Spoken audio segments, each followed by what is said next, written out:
Chapter 538. A great grandmaster is indeed a great grandmaster. Even if he was cursing, he was still able to find a great grandmaster among the emptiness. Wang Qinian hid behind Ran Xiao-en, who had a horrified expression on his face. Out of habit, his eyes began to turn. Then, when no one was paying attention, he quietly took a step back. He and Zhong Zhuai were known as the wings of the Overwatch Council. When it came to escaping and hiding, they were unparalleled in the world. Everyone's attention on the summit of Dong Mountain was focused on the sudden appearance of the third man in the bamboo hat. They did not notice that one had disappeared among them. Wang Qinian thought to himself that this was probably the advantage of a minor character. Like Gao Da, who had struggled to keep his life at the waist of the mountain, these people who had been by his side for a long time all had different thoughts than most of the loyal officials and filial sons. Living was the most important. Even if the emperor was about to die, they still had to live. Wang Qinian's disappearance could be hidden from everyone in the world, but it could not be hidden from the great grandmasters on the summit of the mountain. They looked at each other, at the Qing emperor, and could not spare a part of their attention to look at a withered and nameless old man.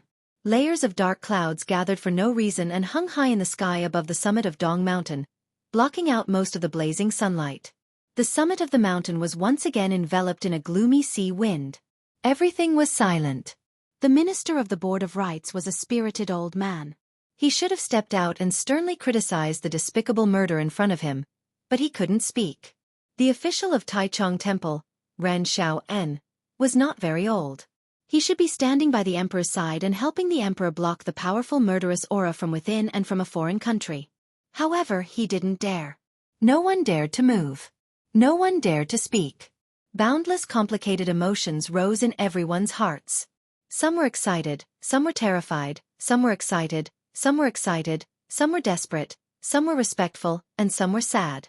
That's right, too many things had happened on this mountain top that wasn't very spacious. Too many important people had come, so much so that the ancient temples that were scattered in picturesque disorder also began to tremble in the sea breeze. The copper bells at the corners of the eaves jingled, showing their worship to these important people.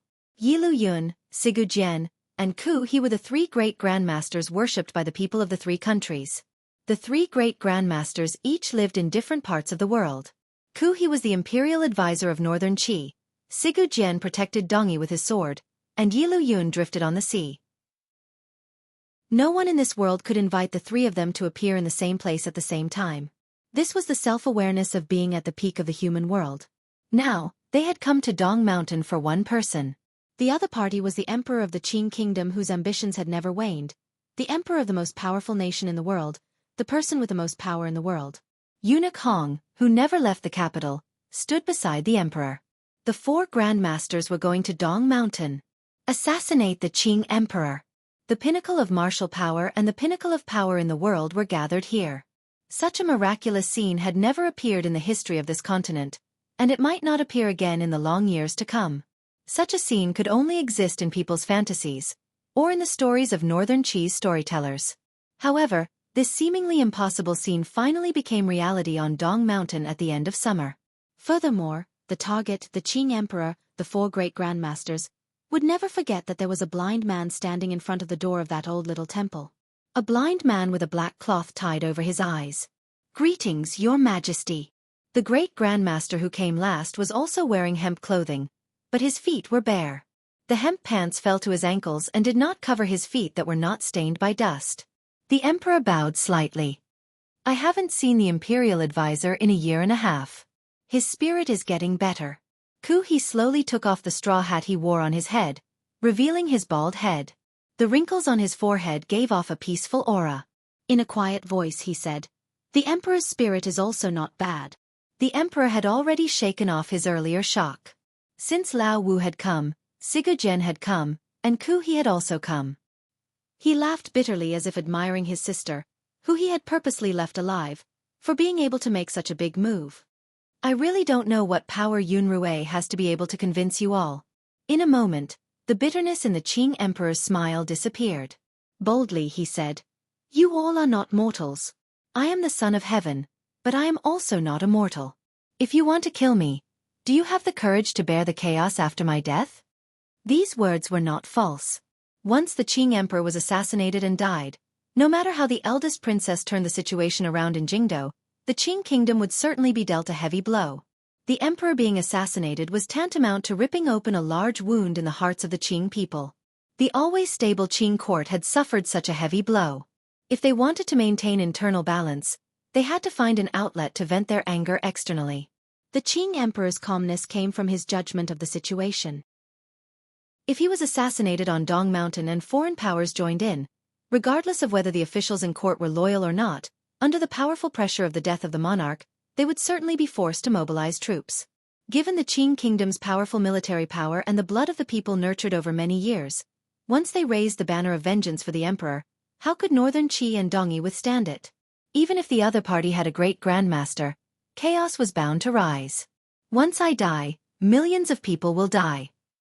The emperor smiled disdainfully and looked at the three great grandmasters. You three have always liked to call yourselves the protectors of the people. Ku He, you protect Northern Qi, and Sigu Jian protects Dongyi. However, because of my death, your people will die, starve, be humiliated, lose their homes, and not be able to breathe for 100 years. Is this trade worth it? Ku He smiled slightly. If the emperor did not die, would he not send out troops? Would a world war not happen? The emperor slowly said, during these 20 years, there has not been a major war. You know best why. Ku He sighed and said, Your Majesty commands troops like a god. The Qing kingdom grows stronger each day. The reason why the emperor takes pity on the people and has not started a war is because there are still us old men alive in the world. Otherwise, even if you unified the world, it would be a world that could collapse at any moment because of us. Naturally, the emperor does not want this result. Correct, I am waiting for you to grow old, waiting for you to die. The emperor's eyelids drooped slightly. I am younger than you, I can wait. We can't wait anymore, Ku He sighed again. Otherwise, after we die, who will maintain the peace of the world? The Qing emperor's sword-like brows gradually furrowed. The small wrinkle between his brows held a glimmer of coldness and tyranny. Peace? The peace of the world is something only I can give. With just you three boorish men who do not understand the times and only know how to fight, do you think you can give the people of the world peace and prosperity? The Northern Qi imperial advisor, who was the last to ascend the mountain, smiled warmly and said to the Qing emperor in a quiet voice, 1,000 years later, no matter how the history books discuss the Dong Mountain incident today, it is not something we mortals can control. Each person is unable to take responsibility for the distant future. What we want to see is the present in this peaceful world. Ku He pressed his palms together slightly and said, At least before the three of us die, before we grow old, we have to take some responsibility for the world. So I must die? The Qing emperor smiled slightly and turned his head to look at Yi Luyun. Uncle, you are a person of the Qing kingdom. How carefree you are to ride a boat on the ocean. You want me to die. Is it for the peace of the world? Don't forget, the Qing kingdom has fought north and south and killed countless people. Your Yi family will take 30% of this. Without waiting for Yi Luyun to reply, the Qing emperor turned to Sigu Jian and smiled coldly. What about you? A sword fanatic who kills people like grass has the world in his heart? Did you kill your entire family for the sake of Dongyi's peace? In the end, the Qing emperor gazed disdainfully at Ku He and said, Tianyi Dao has a great reputation for ascetic cultivation, but you cultivators do not produce and are all supported by the people. What do you count as? You are nothing more than a group of vermin. Fight against the moon. The Qing emperor shouted coldly. Don't think that just because you've shaved your head, you can wash away the blood on your hands. Uncle, you are only doing this for the continuation of your family. Of course, I had originally intended to kill you here. If you want to kill me, I have no complaints. Sigu Jian, you have protected Dongyi for many years. I want to destroy Dongyi. It is reasonable for you to assassinate me. Ku He, you are the imperial advisor of Northern Qi. I want to swallow up Northern Qi. There is no need to say more about your wild actions. The three of you have a reason to kill me, and you also have the qualifications to kill me, but... He looked at the three great grandmasters with earth-shattering cultivation, and could not suppress his disdain. You all have your own little schemes in your hearts, so why bother to come up with an excuse to deceive the world? Wearing 3 straw hats and 3 hemp clothes, do you think you are common people? Wrong. You are monsters that should not exist in this world. The Qing Emperor stared coldly at the three great grandmasters. Are you worthy to plead for the lives of tens of thousands of people? The Qing Emperor gently waved his sleeve and laughed. His laughter was full of disdain and mockery. Perhaps it was mockery of the three great grandmasters who stood at the peak of the world, or perhaps it was mockery of his own fate of being defeated by the will of heaven. Never mind, the will of heaven has always been unfair. 3 ignorant people are going to ruin my great plan. For 20 years, I have often asked the heavens why they were not born 1,000 years ago or 100 years ago. Why did they have to give birth to you old monsters when I was alive? The most powerful middle-aged man in the world suddenly withdrew his smile and coldly said, "Now that everyone is here, what are we waiting for?" After Eunuch Hong withdrew his aura, the Qing Emperor stood by his side with his head held high. Surrounded by 3 great grandmasters, he laughed and talked without fear. What kind of confidence and spirit was this? If it had been any other powerful noble in the world placed in his current situation, no matter how clear-minded they were, they would have sunk into an unbearable emotion. Only the Qing Emperor continued to speak confidently and with assurance.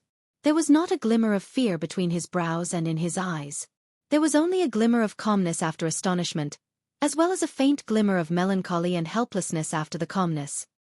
He separately questioned the 3 great grandmasters coldly. His insufferably arrogant attitude did not weaken in the slightest because of the current dangerous situation. His long years of cultivation as the most powerful person in the world allowed him to naturally reveal the unparalleled dignity of an emperor, even though he was surrounded by the peak of human power. Given the Qing Emperor's methods, boldness, and determination, there were already signs of unifying the world 20 years ago. He had the ability to complete this great undertaking and create another country after the Wei Kingdom. The Qing Emperor would also become the true ruler of the world. 20 years ago, the Qing Kingdom's pace of unifying the world was forced to slow. In the process of the Qing Kingdom replacing the Wei Kingdom and becoming the most powerful country in the land, the martial realms of the world suddenly took a leap. Beginning 30 years ago, a number of great grandmasters gradually appeared in the world. In the history of the human race, there had never been a monster who could single-handedly oppose the machinery of a country. Once such a terrifying great grandmaster appeared, even someone as powerful as the Qing Emperor would have no choice but to temporarily hold back the vanguard and seek a temporary balance in the land. What are you waiting for? The Qing Emperor once again repeated in a mocking tone. A proper great grandmaster is afraid of me? Zhan Mingyue, you've remained hidden. Are you worried that this Dong Mountain situation was set up by me and Yunrui together? With one sentence, he saw through the thoughts of others. The Qing Emperor had this ability, even if the other party was an unfathomable great grandmaster. He smiled slightly. The faint light reflected off the black clouds above his head. His entire person seemed to have become one with the summit of the mountain. In an even voice he replied, "When all is said and done, Northern Qi and Dongyi have been harmed badly by the Emperor and the eldest princess these years. Faced with such a good opportunity as Dong Mountain, the 3 great grandmasters would all wonder if the eldest princess' sudden loss of power and the crown prince's abrupt dethronement were part of a conspiracy by the Qing people.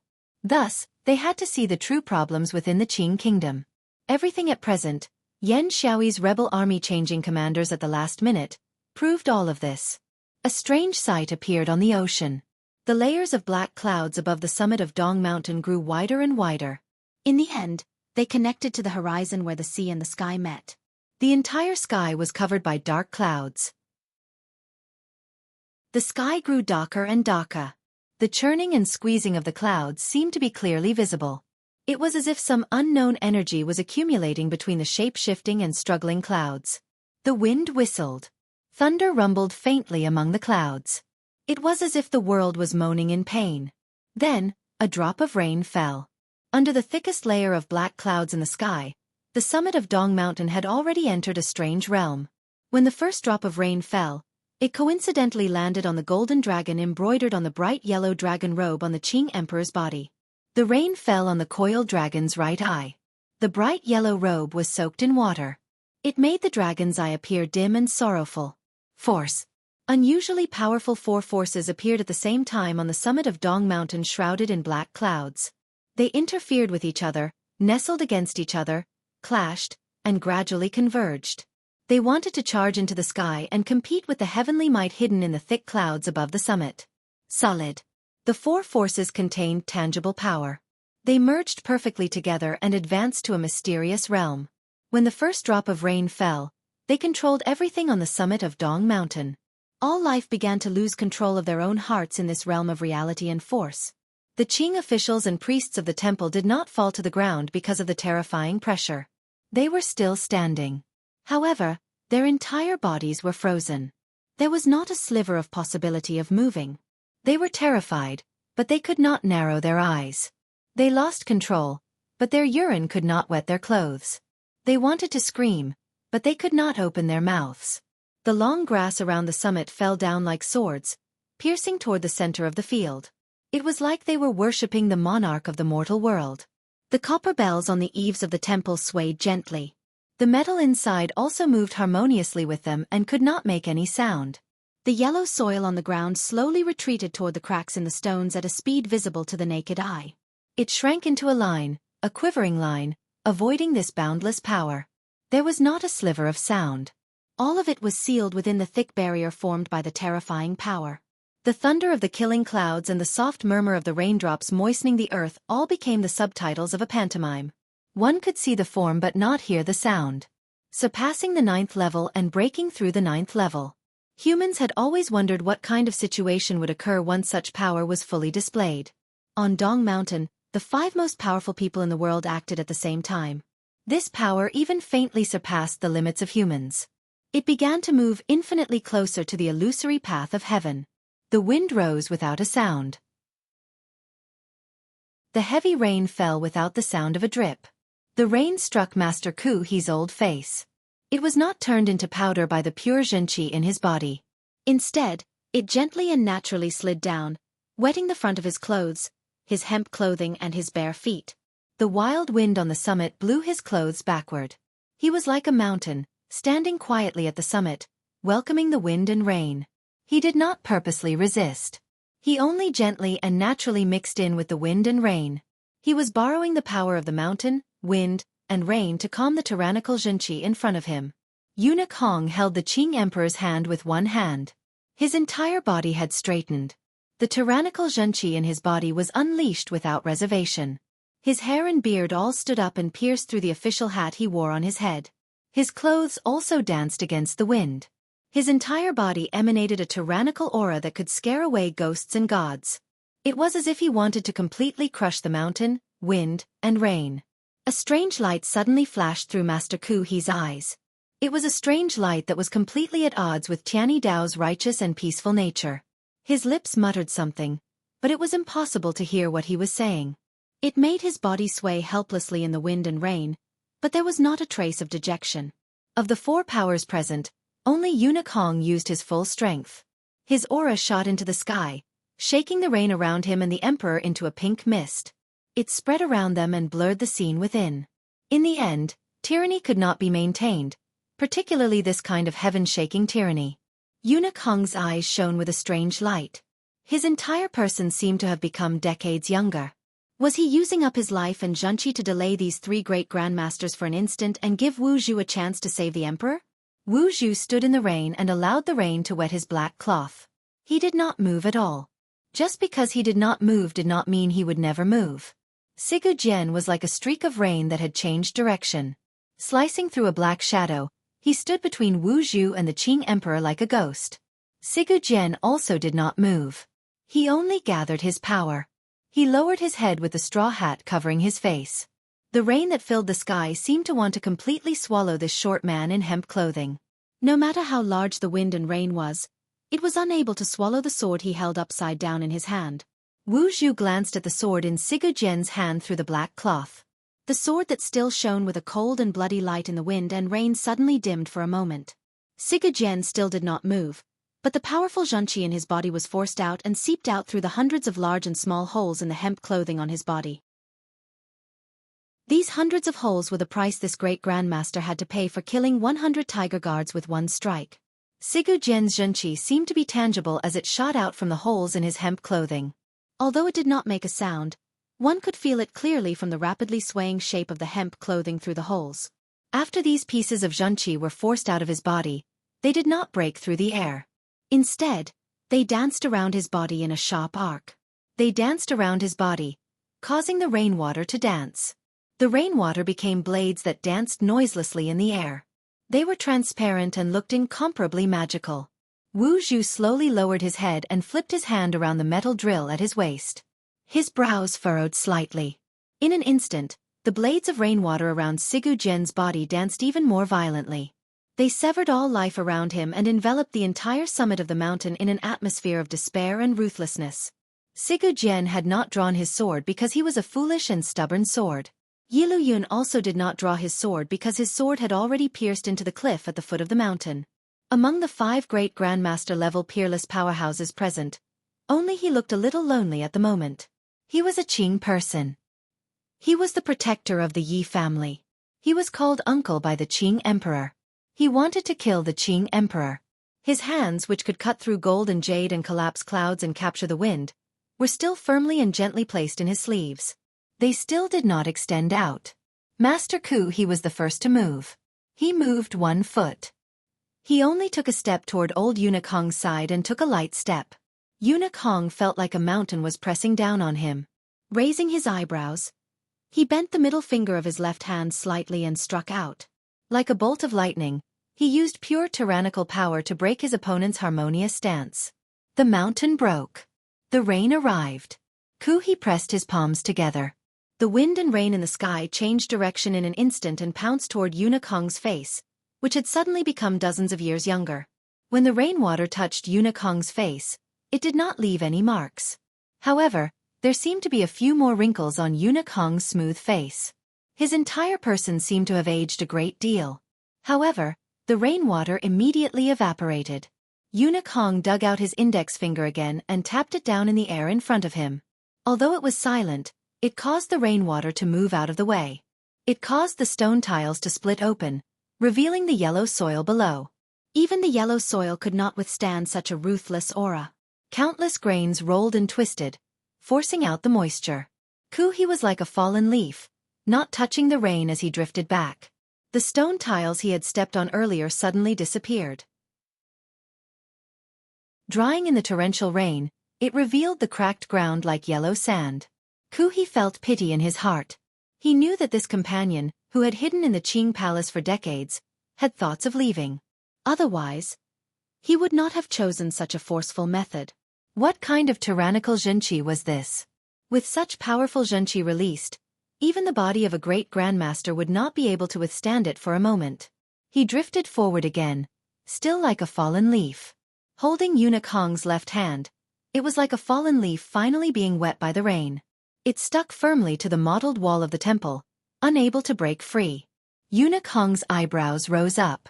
Kuhi's clothes began to flutter. The air between the two of them began to change endlessly, causing the wind and rain passing through them to suddenly calm. There was still not a single sound.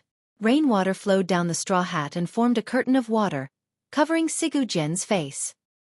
He lowered his head and gently loosened his hand. He let go of the hilt of the sword.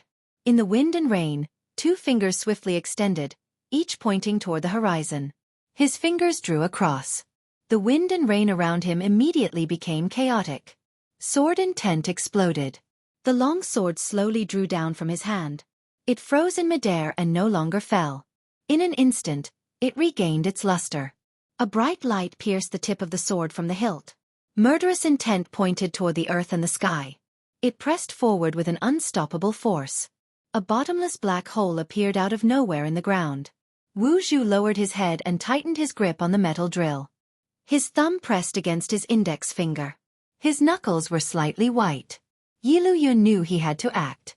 This last attack had to be completed by him. This was the most important part of the agreement.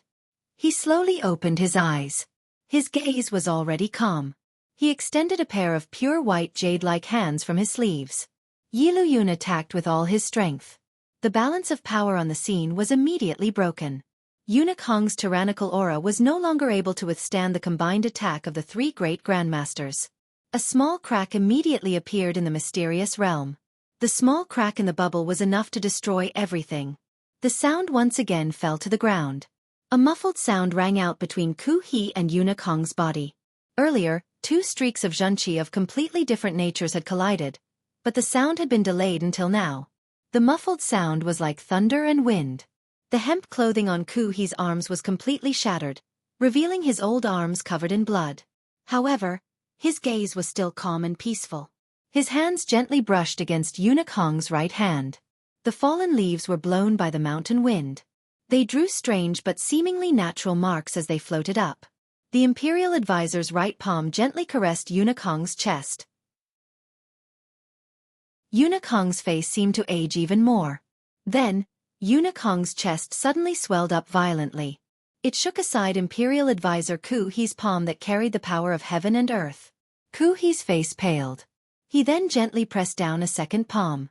The Emperor sighed and released the hand that had been holding Eunuch Hong the entire time. The sound of his sigh rang out on the summit of the mountain that had been silent for a long time. It appeared desolate and calm. The waves only bloom for a moment, but they are no different than a millennial stone. Lu Yun is the same. The Emperor is the same. Yi Lu Yun expressionlessly finished reciting this verse and came to stand in front of the Qing Emperor. Xueqi and Eunuch Hong were together. Wu Zhu and Sigu Jian were together. There was no one else in the world who had the right to stop him from completing the final attack to assassinate the Emperor. A bolt of lightning in the sky finally reached the summit of the mountain. The sound of rain grew louder. The lightning flashed and disappeared. It only lit up for a moment.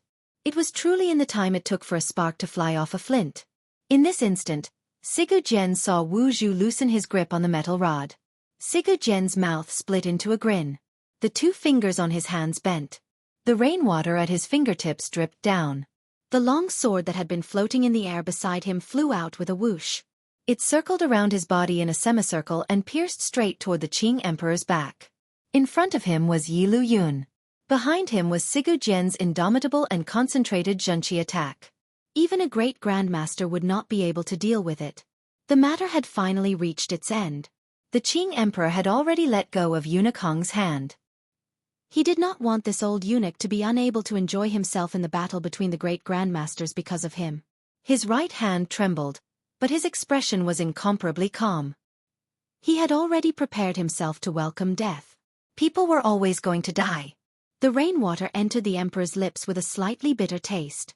The dragon in his robe was drenched in the rain and struggled in the clouds. It appeared particularly unwilling. After the lightning, thunder finally descended on the summit of the mountain. With a crack, it rumbled repeatedly. The Qing Emperor stood proudly on the summit of the mountain, waiting for death. Chapter 539. I said I wouldn't read the book review section anymore, but I still couldn't resist reading it. Then I smiled. There was one review that was really interesting. When Sigu Jian's sword was about to pierce the Emperor's chest. Then, when the chapter comes out today, I know everyone will twist my ears and kill me under the name of me digging a hole and not filling it. They will use their saliva to say that I am unkind. Recently, I have often thought about a problem. Things like technique still have a need to exist. So, I will continue to work hard, accept it with an open mind, and resolutely not change. 100 years. P.S. I am indeed very tired. I don't have a cold and didn't read the semi-finals. I will once again enter the state of Wu Zhu. Although book reviews cannot affect my train of thought, they can affect my mood, and I am a rolling writer who needs a happy mood. In the near future, there will be many reviews that should have been highlighted but have not been able to become popular. Please forgive me, everyone. This book is still long. I will try to finish it before the end of the year. The end of summer in the 7th year of the Qing calendar was a bit hotter than usual. The first autumn rain had yet to arrive. The layers of summer heat in March all accumulated in the residential houses and streets. The wind could not disperse it, making Jingdo feel like it was in a quilt at the head of a Kong. After the residents of Jingdo woke up in the morning, they would feel their bodies covered in a thick layer of sweat. After a bit of grooming, they would sweat again after leaving the house. After a day, it made people feel their bodies were incomparably sticky and uncomfortable. The cicadas, on the other hand, were happy and cried out with all their might. However, they did not scream themselves hoarse like in previous years' late summer and early autumn. On the contrary, there was a kind of high-pitched sound that had energy to spare. The sound of cicadas rose and fell among the green trees inside and outside Jingdo, disturbing people's sleepiness and laughing at their embarrassment. A green bamboo pole suddenly parted the leaves and accurately pierced a certain spot on the tree trunk. The cicada that had been singing loudly only felt its vision go white. It felt as if its face had been covered in a layer of something, and could no longer open its mouth. In a moment of desperation, it wanted to use its tentacles to pull it away. Unexpectedly, even its tentacles were covered and it could no longer struggle free. It could only sigh in its heart, thinking that it was indeed too early to be complacent. A little eunuch proudly looked at the tree and pulled back the soft bamboo pole. He plucked the cicada that was tied up by the gluten and threw it into the big cloth bag beside him. He was about to continue when he caught a glimpse of the person sitting on a bamboo chair beside the courtyard wall, enjoying the shade. He hurriedly ran over and whispered something into the person's ear. Then he opened the cloth bag and showed it to the person as if he was showing off his achievement. The eunuch on the reclining bamboo chair was Hong Zhu.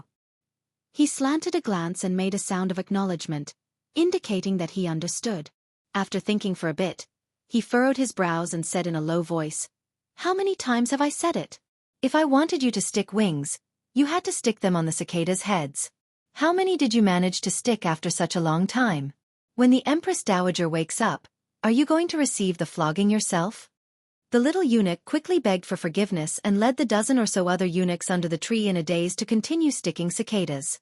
Hong Zhu half leaned on the bamboo chair and narrowed his eyes at the little eunuch's figure. For some reason, he thought of the situation when he first entered the palace. There were a lot of trees in the royal palace, so there were more cicadas. Particularly this summer, it had been too hot and had persisted until this month. The nobles in the palace were already annoyed by the chirping of these cicadas. Fortunately, Hong Zhu had thought of this idea and sent a few groups of little eunuchs to each palace to stick cicadas. No wonder the emperor and empress both liked him. It was rare to see such a careful and considerate servant. Hong Zhu forced a smile and thought that this method was taught to him by Sir Fan Jr. Sir Fan Jr. should be at Dong Mountain right now. He wondered how the emperor's worship to heaven was progressing. The Qing emperor had left the capital to worship heaven. He did not follow the ancestral tradition of having the crown prince oversee the country. Instead, he had invited the Empress Dowager to lead the ceremony. The political atmosphere contained in this was very clear. The people in the royal palace carefully waited for the day the emperor returned to the capital. Everyone was panicked. All kinds of small news spread again and again. The Empress Dowager had led the ceremony, but the Eastern Palace had long lost power. There was not a single noble in the rear palace who came out to take the lead. The peace within the palace walls could not help but show a kind of panic. Hong Zhu was an exception in this panic. He had originally wanted to stay in the Eastern Palace to serve the Empress and Crown Prince. For some reason, the Empress Dowager had moved him to Hongguang Palace. Half a year ago, the Eastern Palace had caught fire.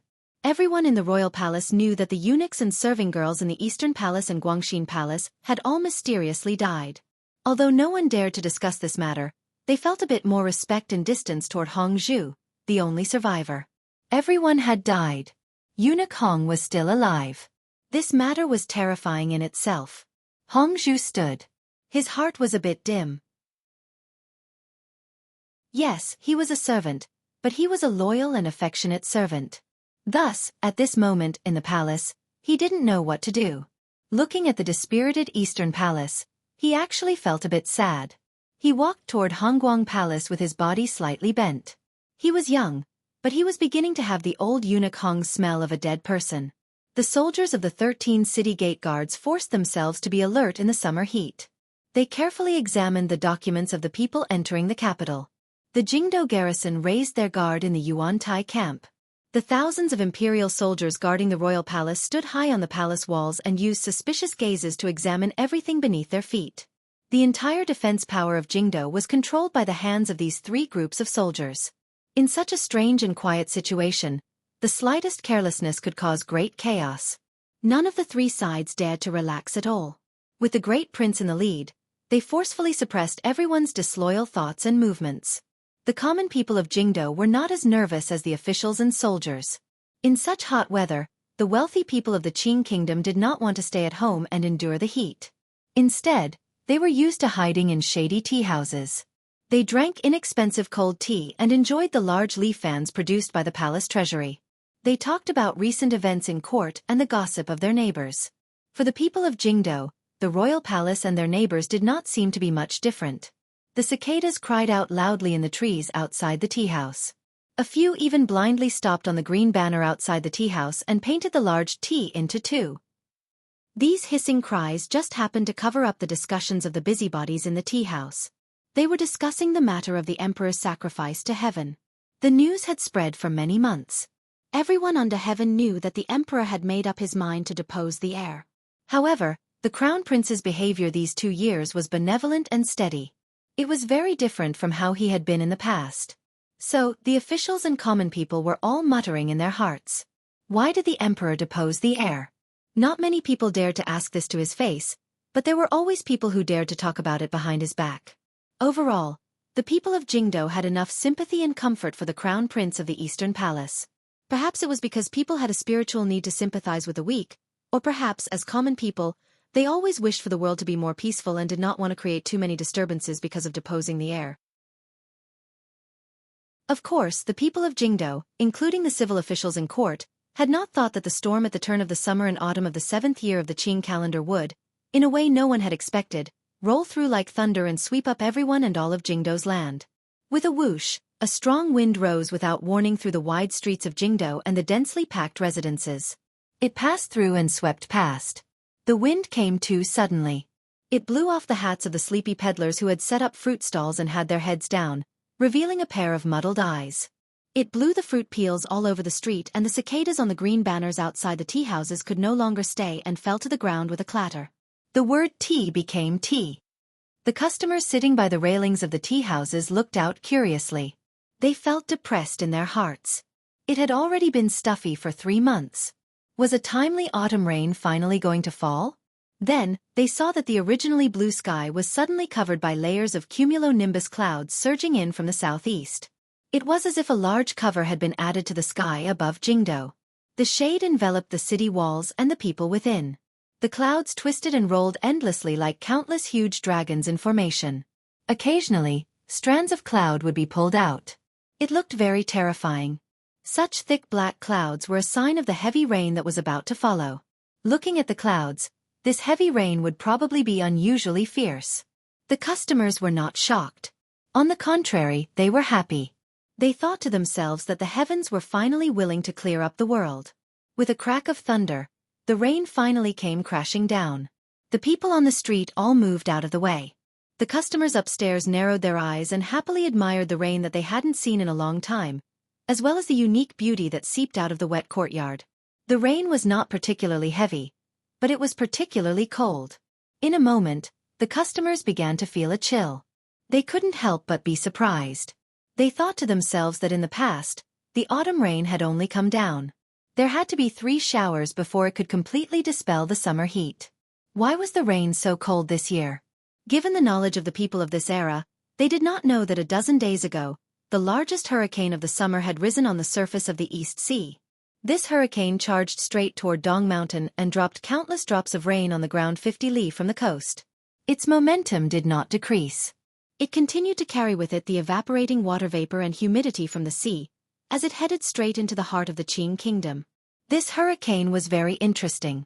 Along the way, it didn't cause much damage. However, it brought an immediate cooling rain to the Qing kingdom, which had been sweltering for a long time. The customers rubbed their hands and drank their hot tea, silently cursing the heavens for being too strange. No one had brought umbrellas when they left the house. It was impossible for them to bring unlined clothing. They could only forcefully endure the chills in the building. What happened? Someone suddenly asked curiously as he gazed in the direction of the city gate. Hearing these words, the lively people all gathered around the railings of the tea house and looked in the direction of the city gate. Separated by layers of rain and mist, they couldn't see clearly what had happened. They could only faintly feel a wave of noise and the panic of the soldiers. The 4 city gates of Jingdo were all guarded by the soldiers of the 13 city guards. The military was always strictly guarded. It was rare for such a situation to occur. All of the customers were curious. Naturally, it was not an army coming to attack the city. First of all, regardless of how absurd the thought itself was, even if an army did attack the gates of Jingdo, the garrison on the perimeter would be the first to meet the enemy. The watchmen the city gate guards had set up in the corner towers would also sound the alarm at the first instant. The clip-clop of horse hooves broke through the rain on the long street.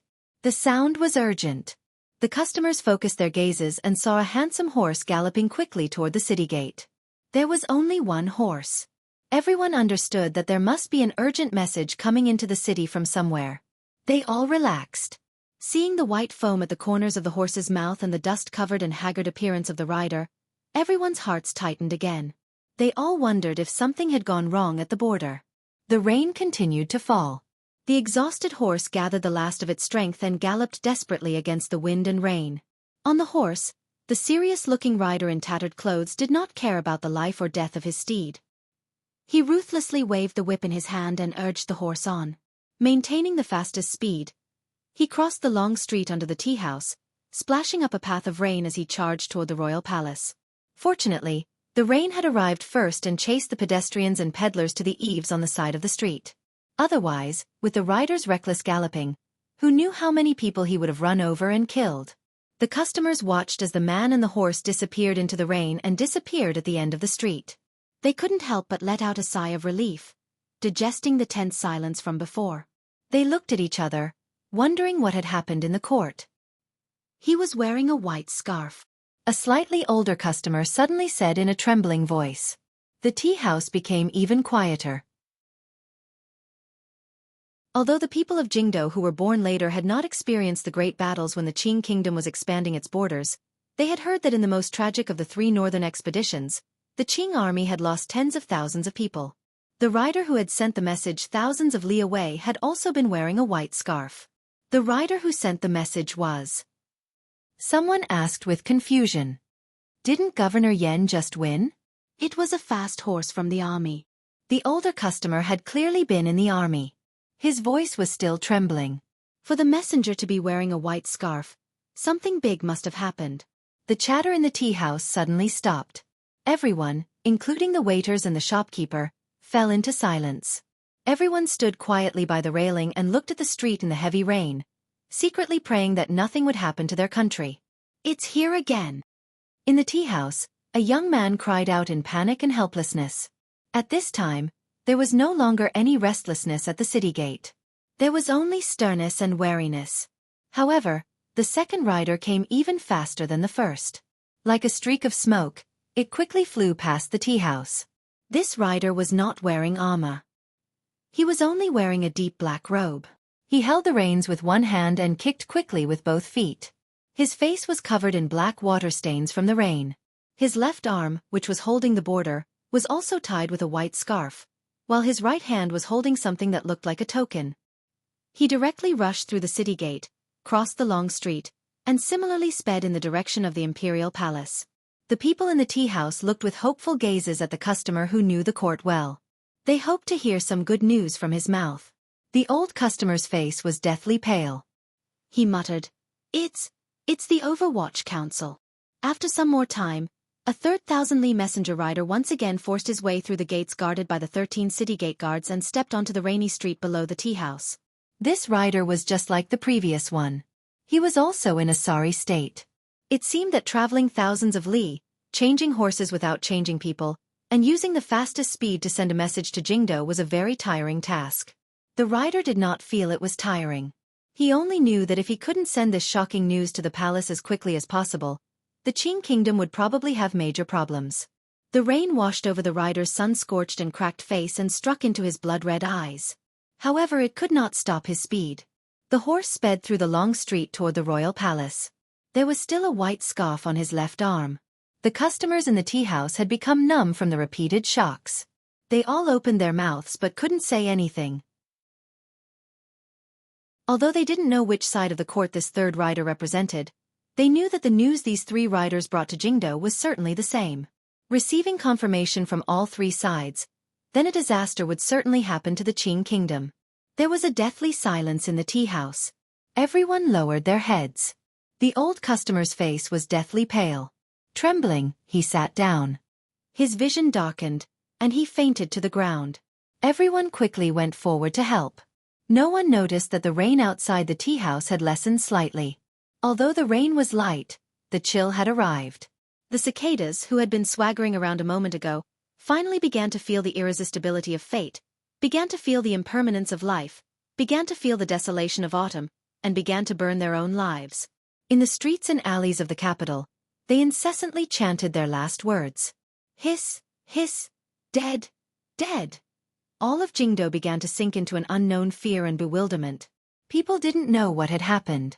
In the evening, they heard the bell in the corner tower of the royal palace slowly and startlingly strike against the background of the red dusk after the rain. Dong, dong, dong. In the depths of the palace, there were many people in the spacious Taiji palace, but it was absolutely silent. The Empress Dowager of the Qing Kingdom, who was temporarily in charge of state affairs, had already walked out from behind the curtain of beads. Her phoenix robe was solemn and dignified. The Empress Dowager stood coldly in front of the dragon chair. Her right hand was supported by eunuch Ho. Hongzhu stood to the side with brush and ink. He saw clearly the Empress Dowager's hand trembling endlessly in eunuch Ho's. Kneeling below the palace were 3 extremely exhausted reporters. The rain on their bodies had soaked the luxurious blankets. However, they still knelt with their heads lowered, not daring to make a sound. They were terrified that they, the unlucky crows, would ultimately destroy the fortune of this palace that had stood proudly in the world for 30 years. The Empress Dowager glanced coldly at the 3 of them. Gritting her teeth, she coldly scolded, "What are you crying about?" After these words were said, the mournful and crying concubines in the palace forcefully stopped their tears. However, they could not wipe away the terror and fear on their faces. With eunuch Ho's support, the Empress Dowager sat on a chair beside the dragon chair and said, "Immediately close the palace.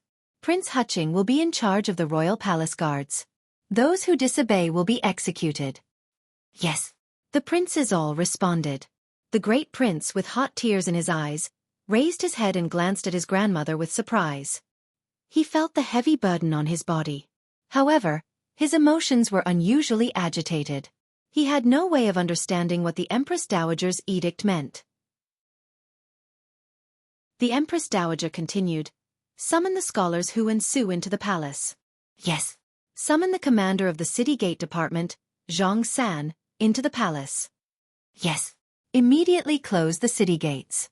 Without my orders, do not open them." "Yes." "The Dingzhou army has delayed by offering prisoners of war. Order Yi Zhong to return within 2 days. The frontier is strained. The affairs of the state should be the most important." "Yes." The Empress Dowager's brows suddenly furrowed. Although she had been calm the entire time, she still felt her head begin to buzz. She gently rubbed her temples and thought for a moment before saying, "Summon King Jing, Minister of Revenue Fan Jian, and Qin. Hang into the palace." "Yes." In the end, the Empress Dowager coldly said, "Have the Empress and the Crown Prince move to Hongguang Palace. Lady Ning and Yi Gui Pin also come. Bring the 3rd prince's child." The great prince lowered his head. His heart tightened. He knew that his grandmother still did not trust him.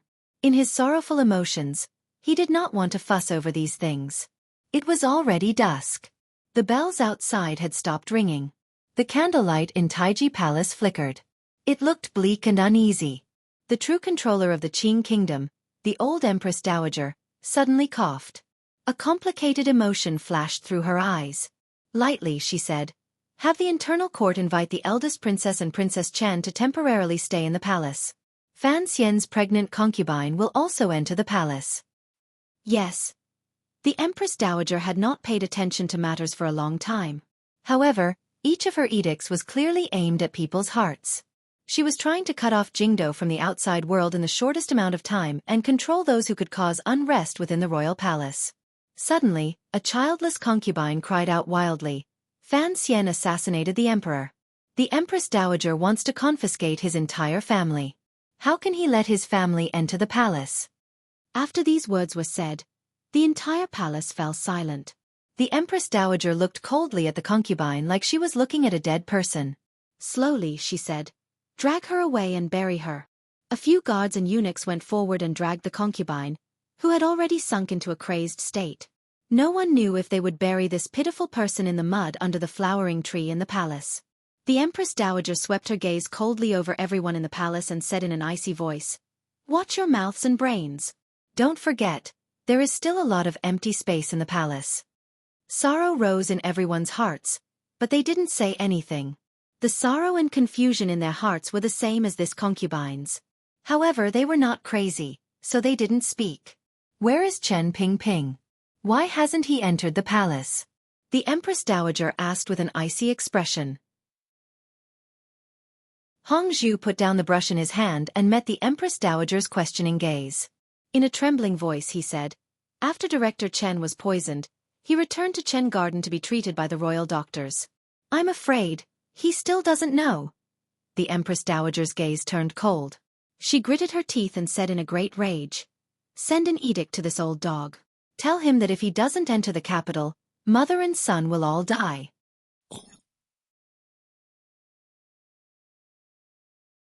Chapter 540. The sound of crying came faintly from a corner of Shufang Palace. With slightly red eyes, Yi Guipin looked at the eunuch kneeling in front of her. She forced a smile and had the eunuch leave the palace. After a moment of silence, her hand, which was pulled back into her sleeve, gripped the handkerchief tightly. In a raspy voice she said, "I don't believe it." The royal palace was in a mess. The Empress Dowager had sent out a number of edicts in quick succession. Regardless of whether it was the Empress in the Eastern Palace or Lady Ning, they all had to immediately move to Hongguang Palace. Yi Guipin, who had raised the Qing Emperor's youngest prince, was no exception. At the time, Yi Guipin had clearly heard these edicts in the palace. She knew that the so-called moving to Hongguang Palace was only to make it easier to monitor the people in the palace. Her thoughts came to a sudden realization. She didn't know what kind of situation she and her son were about to face. The Emperor was dead? The Emperor was dead? The hair at her temples was a bit messy. She shook her head forcefully as if she wanted to chase this shocking news out of her mind. How could the Emperor die? How could he die? She bit down hard on her lower lip. A white mark was left on her rosy lips. The rain outside the palace had stopped. The cicadas had stopped, but a chilling coldness still filled the air and wrapped around her body, making her shiver uncontrollably. Although the Emperor never had any particular preference for female charms, and there were no more than 20 concubines in the back palace, Yi Guipin had been the most favored one in recent years. If one were to say that she had no feelings for the Emperor, it would be a lie. However, her sorrow, fear, and unease were not only because of the news of the Emperor's death. The military, Overwatch Council, and the provinces sent messages from thousands of li to Jingdo to deliver the major news to the nobles in the capital. The Emperor had been assassinated. The military and the reports from the provinces said that the person who assassinated the Emperor was the commissioner of the Overwatch Council, Fan Xian. Sir Fan Jr. colluded with Dongyi Sigujien. During the worship ceremony at Dong Mountain, his rebellious heart rose up and he killed the Emperor. The reports from the Overwatch Council only confirmed the news of the Emperor's death. The specific description of the process was particularly vague. On the contrary, it confirmed the truth of the first two pieces of news. Yi Guipin did not believe it. It was not that she did not believe that the Emperor had passed away. Rather, she did not believe that this was done by Sir Fan Jr. This did not make sense at all. The Emperor's worship was to depose the Crown Prince. After the worship, Fan Xian's position would only become more stable. How could he suddenly choose such an absurd action at this juncture? Yi Guipin was truly afraid. She felt that a net had already wrapped around Fan Xian and was closely following it around Shufang Palace. She was born in the Lu family, and was connected to the Fan family. Fan Xian was also the teacher of the third prince, appointed by the Emperor himself. If Fan Xian truly became the chief criminal of the rebellion, the entire Fan manor would be executed, and the Lu family would not be spared. Yi Guipin might be pushed into the well and the third prince. Mother! Mother! The third prince, who had just received the news, ran into the palace, crying as he ran. When he ran in front of Yi Guipin, he stopped in a daze. With a pair of eyes that were more mature than those of his age, he carefully looked at his mother. Yi Guipin nodded her head absent-mindedly. The third prince pressed his lips together and forcefully endured it. In the end, he couldn't stop it. With a loud cry, he threw himself into Yi Guipin's arms. A moment later, Yi Guipin gritted her teeth and pulled her son out of her arms with all her might. Looking fiercely into his eyes, she said forcefully, "Don't cry. You're not allowed to cry. Now is not the time to cry. Your father is a monarch of indomitable spirit. You can't cry. The third prince, Li Changping, sobbed but stood resolutely in front of his mother and nodded his head heavily.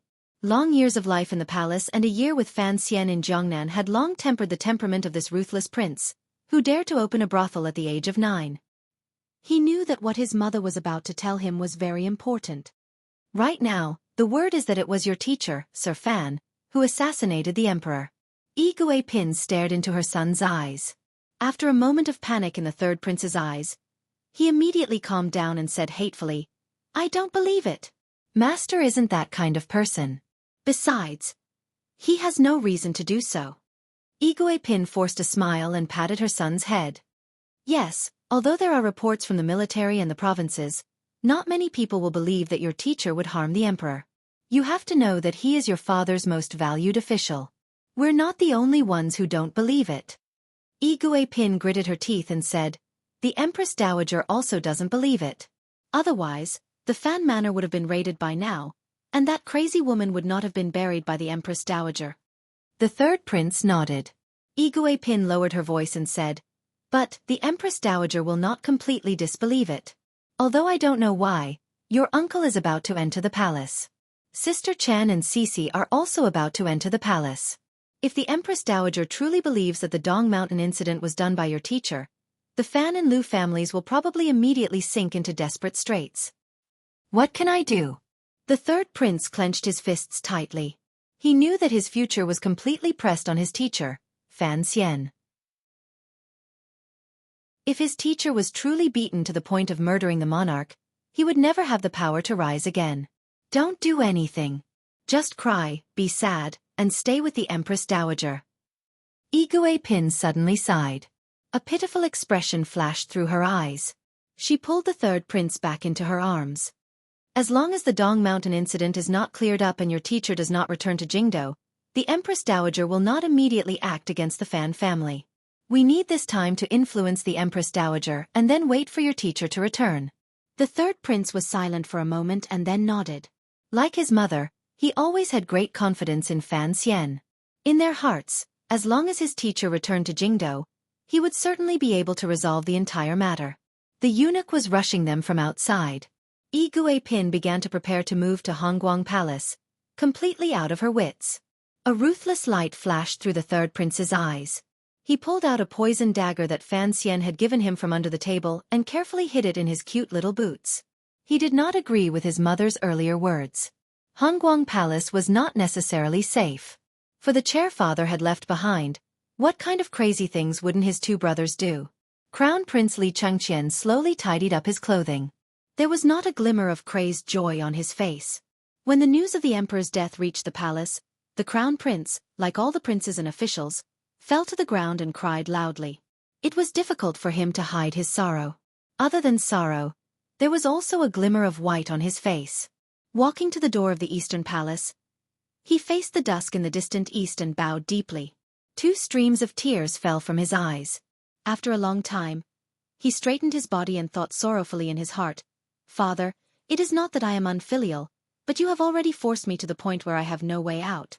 Hong Zhu led the guards at the door of the eastern palace, waiting to invite the empress and crown prince to move to Hongguang Palace. The crown prince glanced out of the palace doors and then turned to glance at the empress. He furrowed his brows slightly and forcefully hid the helplessness in his eyes. Holding his mother's hand, he quietly said by her ear, Mother, please restrain your grief. The usually virtuous and elegant empress had been trapped in the eastern palace for half a year, and had long lost her former splendor. Suddenly hearing the news of the emperor being assassinated on Dong Mountain, this woman who had been the emperor's childhood sweetheart still broke down. Her entire person was like a walking corpse as she listened to the news coming from the various palaces. She could only sit on the bed and cry. Your father is dead. The empress gazed at the crown prince with lifeless eyes. The crown prince slowly lowered his head and said, I know. However, everyone must die. His face was still filled with grief, but his words were spoken in an extremely indifferent manner. The empress seemed to have come to her senses in an instant and understood these words. She gazed at her son with a face full of disbelief. She opened her mouth wide and didn't speak for a moment. The worship to heaven is not complete, the crown prince said in a low voice. The crown prince said in a low voice, I will rightfully become the next emperor of the Qing kingdom, and you will be the Empress Dowager. For a moment, countless complicated emotions surged in the Empress' heart. Her lips trembled. It was not until a long time later that she stuttered out, "Yes, yes, yes. That goddamn Fan Xian I said a long time ago that he is a fiendish star. Our Li family will eventually be destroyed by the hands of that mother and son. In a moment, go to Hongguang Palace and immediately ask the Empress Dowager to give the order to execute the entire Fan family. No, execute both the Fan and Lu families and also kill that old dog Chen Ping Ping." The Crown Prince's grip on the Empress' hand abruptly tightened. The Empress felt the pain and closed her mouth. The Crown Prince leaned close to her ear and said each word in a quiet voice. "Don't say this. Remember, don't say a word. If you still want me to sit on that dragon chair, then don't say anything. Presently, no one will believe that Fan Xian committed regicide. If you say this, even less will believe it. Thus, we will have to wait in Hongguang Palace. In another 4 or 5 days, the witnesses and evidence will all come back. At that time, even if you don't say anything, the Empress Dowager will know what to do." The Empress's entire body trembled as if she had never recognized her son. In the end, the Crown Prince said quietly by her ear, "In a moment, Qin Heng will enter the palace. You should speak to the old master. Only then will it be easier to speak to the Empress Dowager." In the second prince's manor not far from the royal palace, the second prince was like his brother. As he tidied up his clothes, he pretended to be sorrowful. As a member of the emperor's family, he was most skilled at acting. Thus, when he was thinking about many things, the expression on his face was still on point. Wang Fei Yiling watched him coldly from the side and did not go forward to help. A moment later she quietly asked, "Do you believe it?" The second prince's hand paused and calmly replied, "I don't believe it. I admire Fan Xian. He has no reason to do such a thing." Yiling furrowed her pretty brows and asked, "Then why are all the rumors saying this?" "Rumors are just rumors. They stop at the hands of the wise." The second prince lowered his head slightly and rolled up his snow-white sleeves. He was wearing a light-colored unlined robe and appeared particularly low-key and silent. "Before there is evidence, I will not believe that Fan Xian would be so daring." Yilinger's heart softened and she quietly said, "Be careful when you enter the palace." The second prince forced a smile and patted his wife's face. "What is there to be careful about? Father has passed away.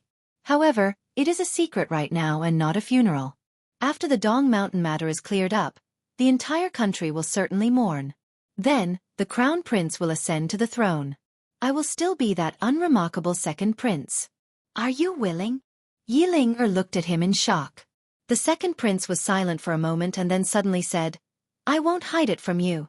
I suspect that the Dong Mountain matter was done by the crown prince." Yiling was shocked and covered her mouth with her hand. The second prince laughed bitterly and said, "It is just a guess." After saying this, he walked out of the manor and called his trusted aide over from a corner. In a quiet voice, he ordered, "Tell father-in-law to prepare to enter the capital at any moment." Father was dead. The second prince stood at the door of the manor, and suddenly felt that the sky above his head had begun to release a beautiful blue light. There was no longer anyone who could block his head. He had seen the Dong Mountain matter clearly because the eldest princess had never hidden it from him. If the crown prince ascended to the throne, then so be it. Regardless of whether Fan Xian was dead or alive, how could those old fellows standing behind Fan Xian allow themselves to be captured without a fight? A cold smile rose to the corners of the second prince's lips. He would help the crown prince. He would temporarily let him sit in that chair and let him face the powerful counterattack of the Overwatch Council and Fan family. He only needed to watch coldly. The crown prince, that useless piece of trash, would be exposed as the mastermind behind the murder of his father and the monarch. He wanted to see what would happen to him. There was no time to grieve. Everyone who knew of the news of the emperor's assassination had no time to grieve. After a moment of shock, they began to calmly, even coldly, arrange the aftermath. Those who had the right to sit in that chair began to make preparations. Those who had the right to decide who the chair belonged to began to secretly communicate. Although the Empress Dowager had, at the first instance, requested that the relevant personnel enter the palace, she still gave those people enough time to communicate. Everyone seemed to have forgotten that the person who had died was the most powerful ruler since the founding of the Qing kingdom, the sovereign who had ruled this land for over 20 years, and the spiritual symbol of all the Qing people. They were disturbed by the rewards in front of their eyes and the fragrance in their noses. They only had time to be excited, terrified, and pretend to grieve. They did not have time to truly grieve. Only one person was an exception. The eldest princess slowly pushed open the door to the royal courtyard that had been closed for many months. She stood calmly on the stone steps and looked at the carriage and eunuchs who had come to welcome her into the palace. Her beautiful and exquisite features did not tremble at all. She wore a thin white robe. She was very pretty, very plain, and very sorrowful. She didn't turn around to glance at the courtyard and slowly raised her head to look at the wisp of blue sky after the clouds and rain dispersed. The sorrow on her face grew heavier and heavier, thicker and thicker, and thicker and thicker to the limit before fading to the point there wasn't a trace of emotion. Her jade-like skin seemed to be about to become translucent, allowing everyone in the world to see the true feelings in her heart. That pain and calmness. Li Yunrui smiled slightly. Clear light scattered in all directions. In her heart, she said quietly to a certain emperor spirit on the distant mountain, "Brother, have a safe journey." Then, she climbed into the carriage and headed toward the royal palace that was about to decide the ownership of the Qing kingdom. Unlike the crown prince and second prince, she did not care to be on guard against the Overwatch Council and Fan Manor. Because she stood at a higher position, she could see further. The crux of the entire matter had already been confirmed with the 3 tired horses that had traveled thousands of li back to the capital. Everything else was just a matter of how simple it was. As long as the emperor died, the entire matter would be over. Regardless of whether or not the Empress Dowager believed that Fan Xian had killed the emperor, she was, after all, the Empress Dowager of the Qing kingdom. She had to believe it. Furthermore, the eldest princess had ways to make her believe it. As for whether the crown prince or second prince would succeed to the throne, the eldest princess, Li Yunrui, did not care. What she cared about was that person's death. "I can help you. When you abandon me, I can destroy you." The woman in the carriage smiled and then began to cry. Rain slowly dripped down from the tree branches outside the city gates. A number of days had passed since the 3 riders entered the capital with the news. There were no walls in the world that did not have a crack. The unusual movements of the palace and city gate guards, the Jingdo government bailiffs coming out to maintain law and order, and the unusual silence of the Overwatch Council allowed the people of Jingdo to faintly guess the truth of the matter. The truth that they did not dare to believe. The reaction of the common people was forever different from that of the nobility. They looked at things more directly and, sometimes, more accurately. They only knew that the Qing emperor was a good emperor. At least looking at the lives of the Qing people, the Qing emperor was a rarely seen good emperor. Thus, the common people were sad, crying, and confused. They didn't know what the future of this country would become. They also had doubts in their hearts. No matter what, they did not believe that Sir Fan Jr. would be that damned traitor. At the beginning, the officials also did not believe it. However, the 500 Black Knights belonging to Fan Xian's family still had not reported back. The official ship anchored in Dongzhou had disappeared without a trace. The testimony of the lucky survivors of Dong Mountain pointed directly at Fan Xian. Countless pieces of evidence began to gather in the royal palace. Although it was not enough to prove anything, it could convince some people who were willing to be convinced. The Fan Manor was already under control. The Duke's Manor was also under control. Perhaps what was about to arrive was a reign of terror.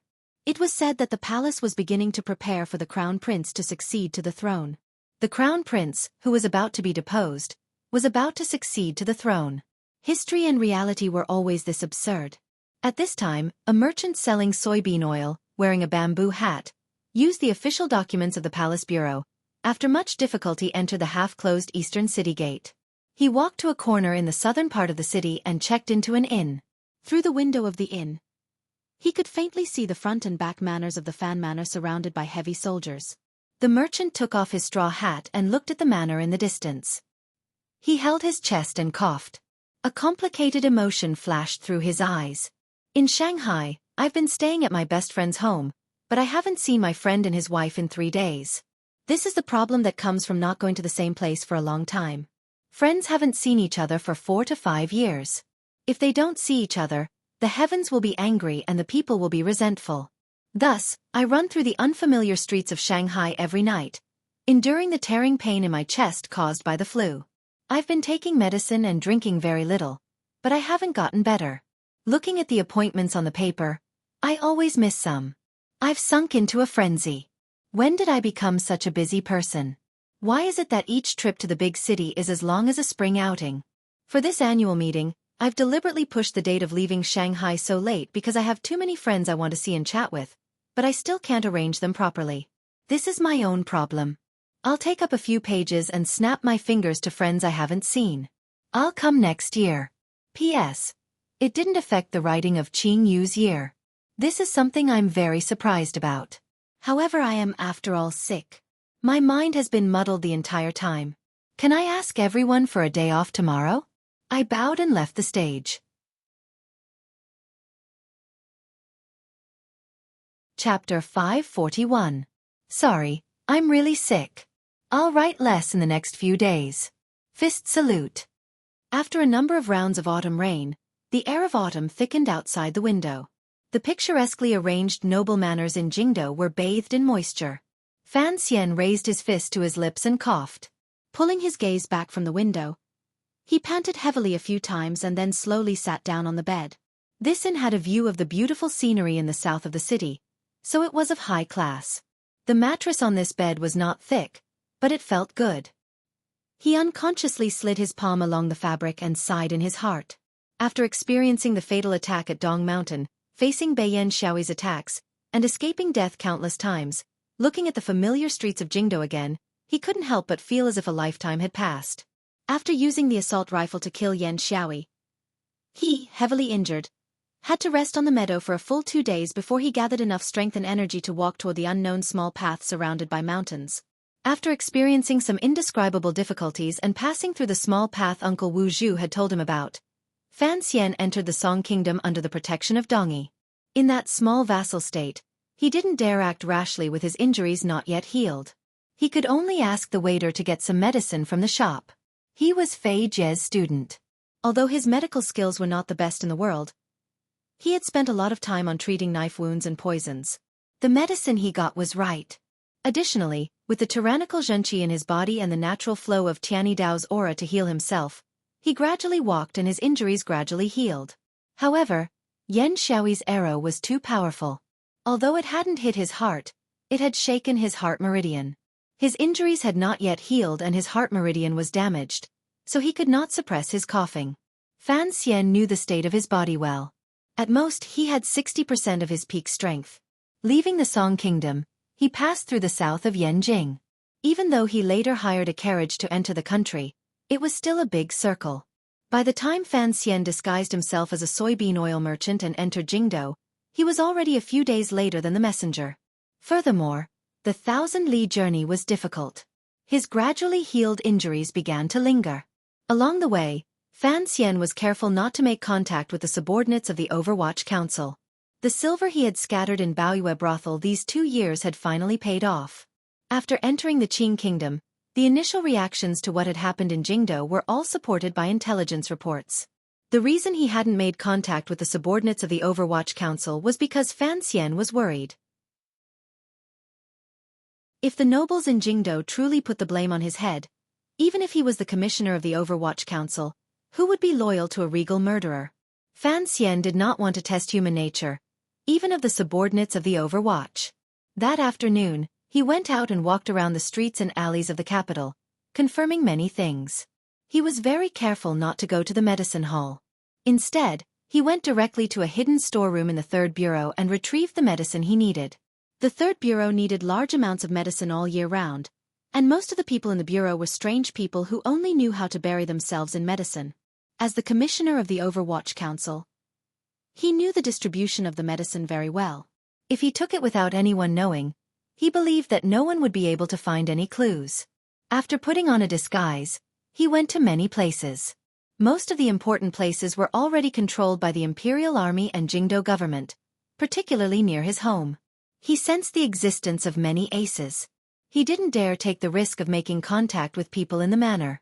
After disguising himself during the day, he went to many places, but most of the important places were already under the control of the Imperial Army and the Jingdo government.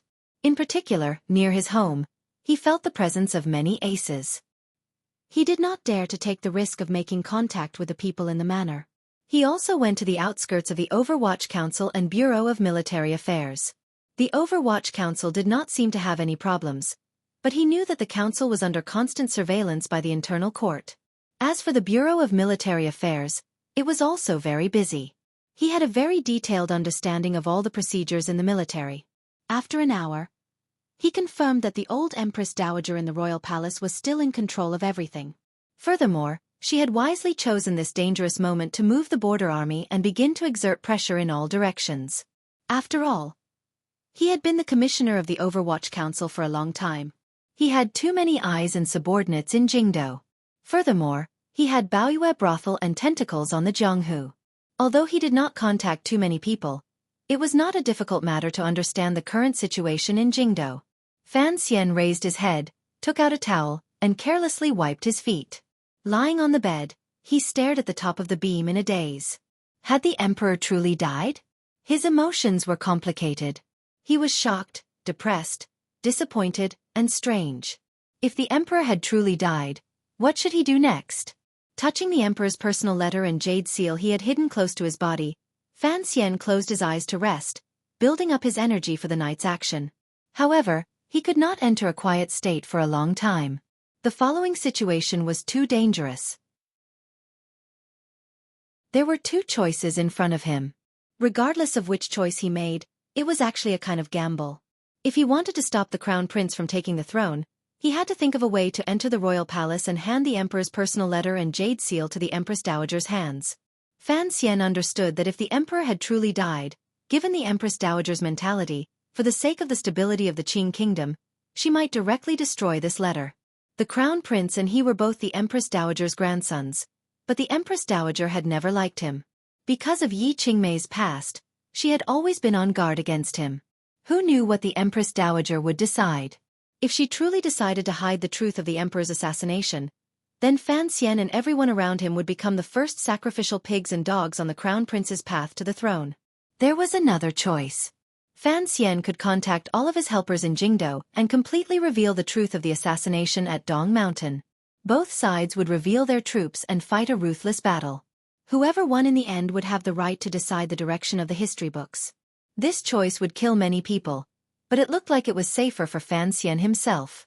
The problem at hand was that Fan Xian had no way of contacting his father or Chen Pingping. Rumor had it that the director had mistakenly taken medicine and been poisoned because of a cold. He had been bedridden the entire time. Fan Xian didn't know if Chen Pingping was faking it or what. The intelligence he had secretly seen in the branch office said clearly that the person who had poisoned him was that master in Dongyi. There were 3 poison masters in the world. Shaowen was already dead, and Sir Fei had left. The most powerful was that person. If it had truly been that master who had acted, it was not difficult to imagine Chen Pingping being poisoned. All of the activity after the emperor's assassination faintly pointed to one thing. Although the palace still had not determined that Fan Xian was the true murderer of the emperor's assassination and had not had the court send out an arrest warrant, they had secretly made him their primary target. Once Fan Xian showed himself in Jingdo, what awaited him would certainly be an endless pursuit. The worst thing for Fan Xian was that news of Yan Xiaoyi's failure and his survival would probably reach Jingdo in a few days. Regardless of whether or not the Empress Dowager believed Fan Xian, once Fan Xian survived, she would want to control this grandson. Then, with one glance at the future of Qing Kingdom, she would single-handedly decide Fan Xian's life and death. Wan'er and Cece were in the palace. His father was under house arrest in the manor. Lying calmly on the bed, Fan Xian's mind spun rapidly. In the end he made a decision. He would not return to the Fan Manor at night. He would go straight to the palace. Even if he couldn't convince the Empress Dowager, he believed he could still obtain some benefit. After all, in the royal palace, he had many helpers. Furthermore, many people would stand firmly on his side for their own benefit. As for the Fan Manor, the imperial army was led by the great prince. They shouldn't be too much of a threat to his father.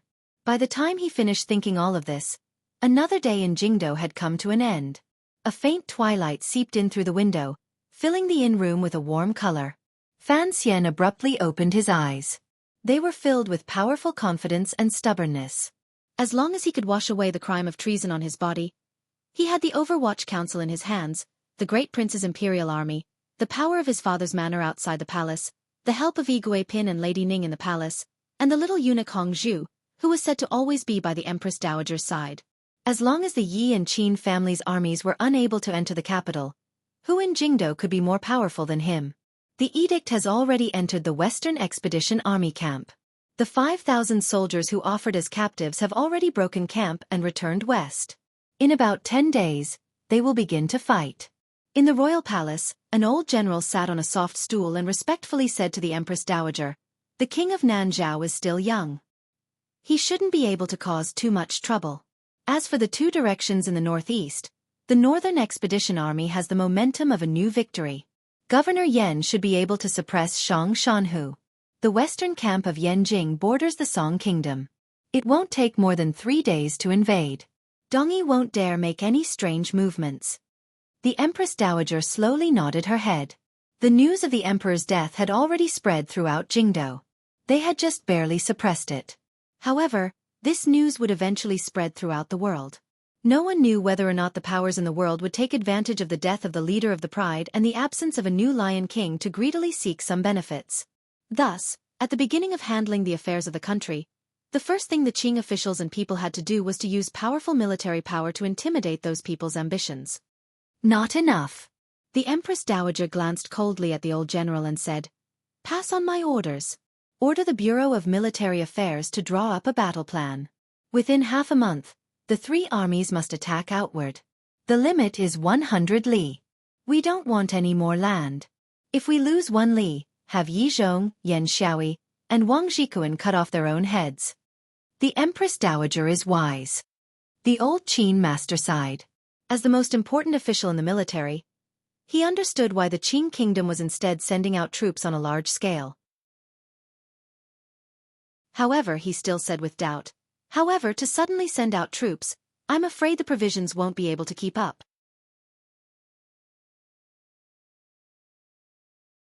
Chapter 542. Hongguang Palace was silent for a long time. The Empress Dowager's voice rang out again. "Do you have any objections?"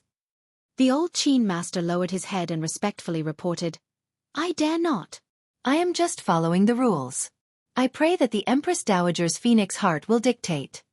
The Empress Dowager thought for a moment and then slowly nodded her head. Following the rules meant that since the emperor was already dead, then it should be the crown prince who succeeded the throne.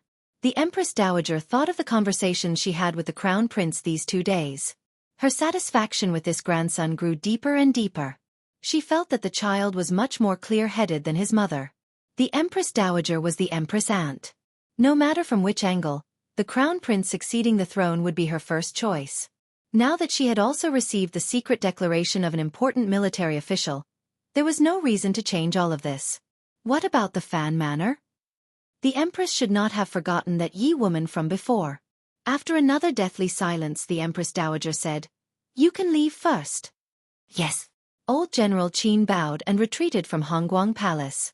When he was not far from the palace, this old man with the highest seniority in the Qing military unconsciously turned his head to look.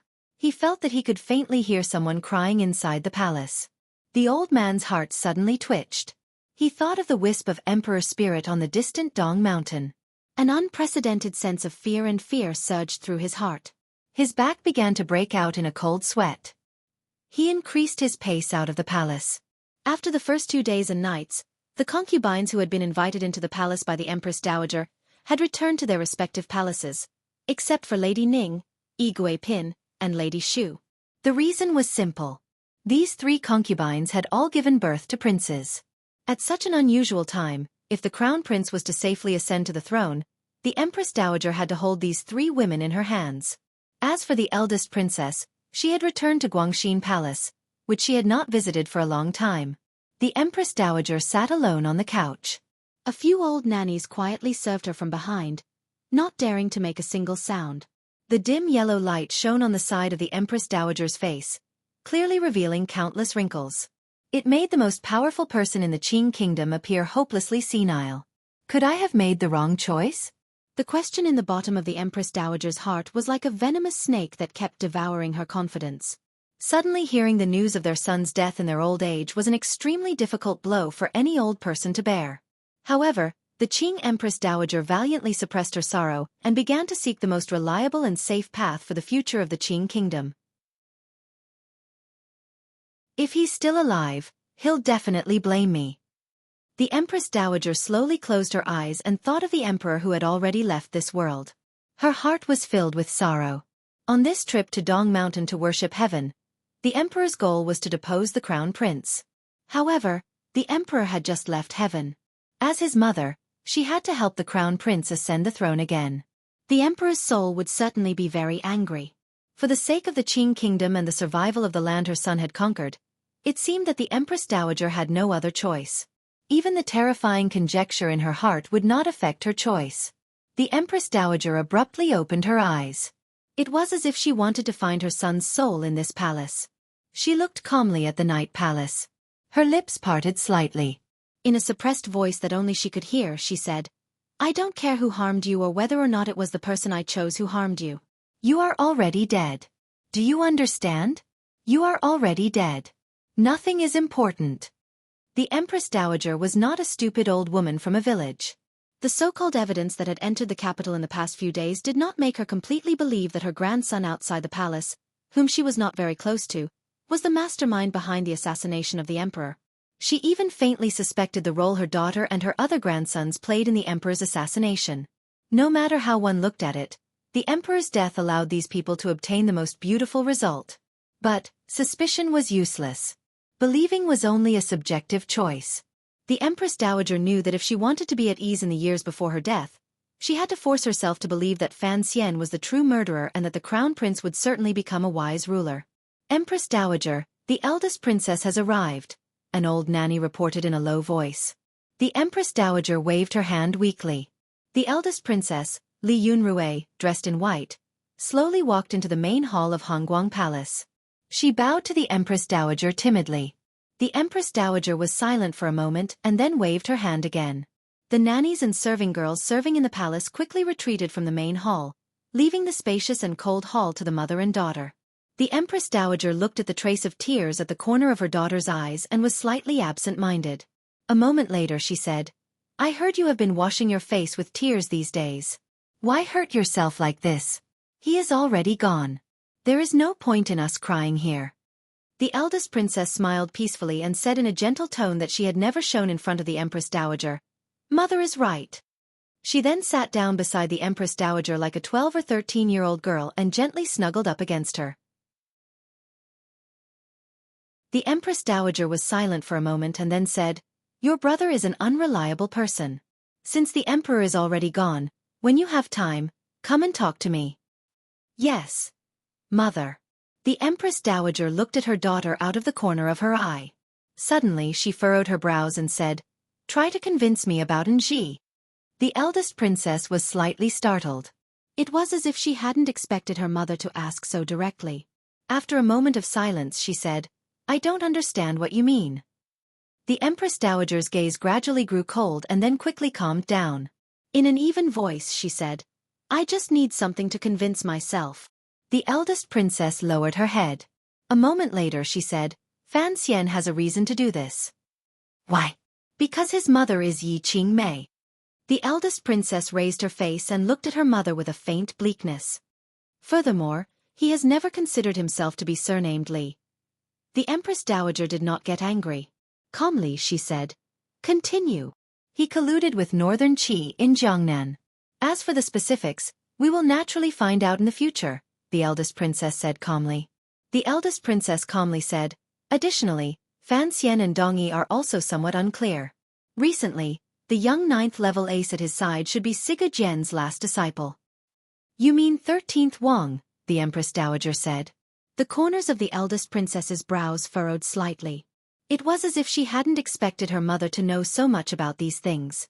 Lowering her head she replied, "Yes. A few months ago, Cheng Qian went to Nanzhao.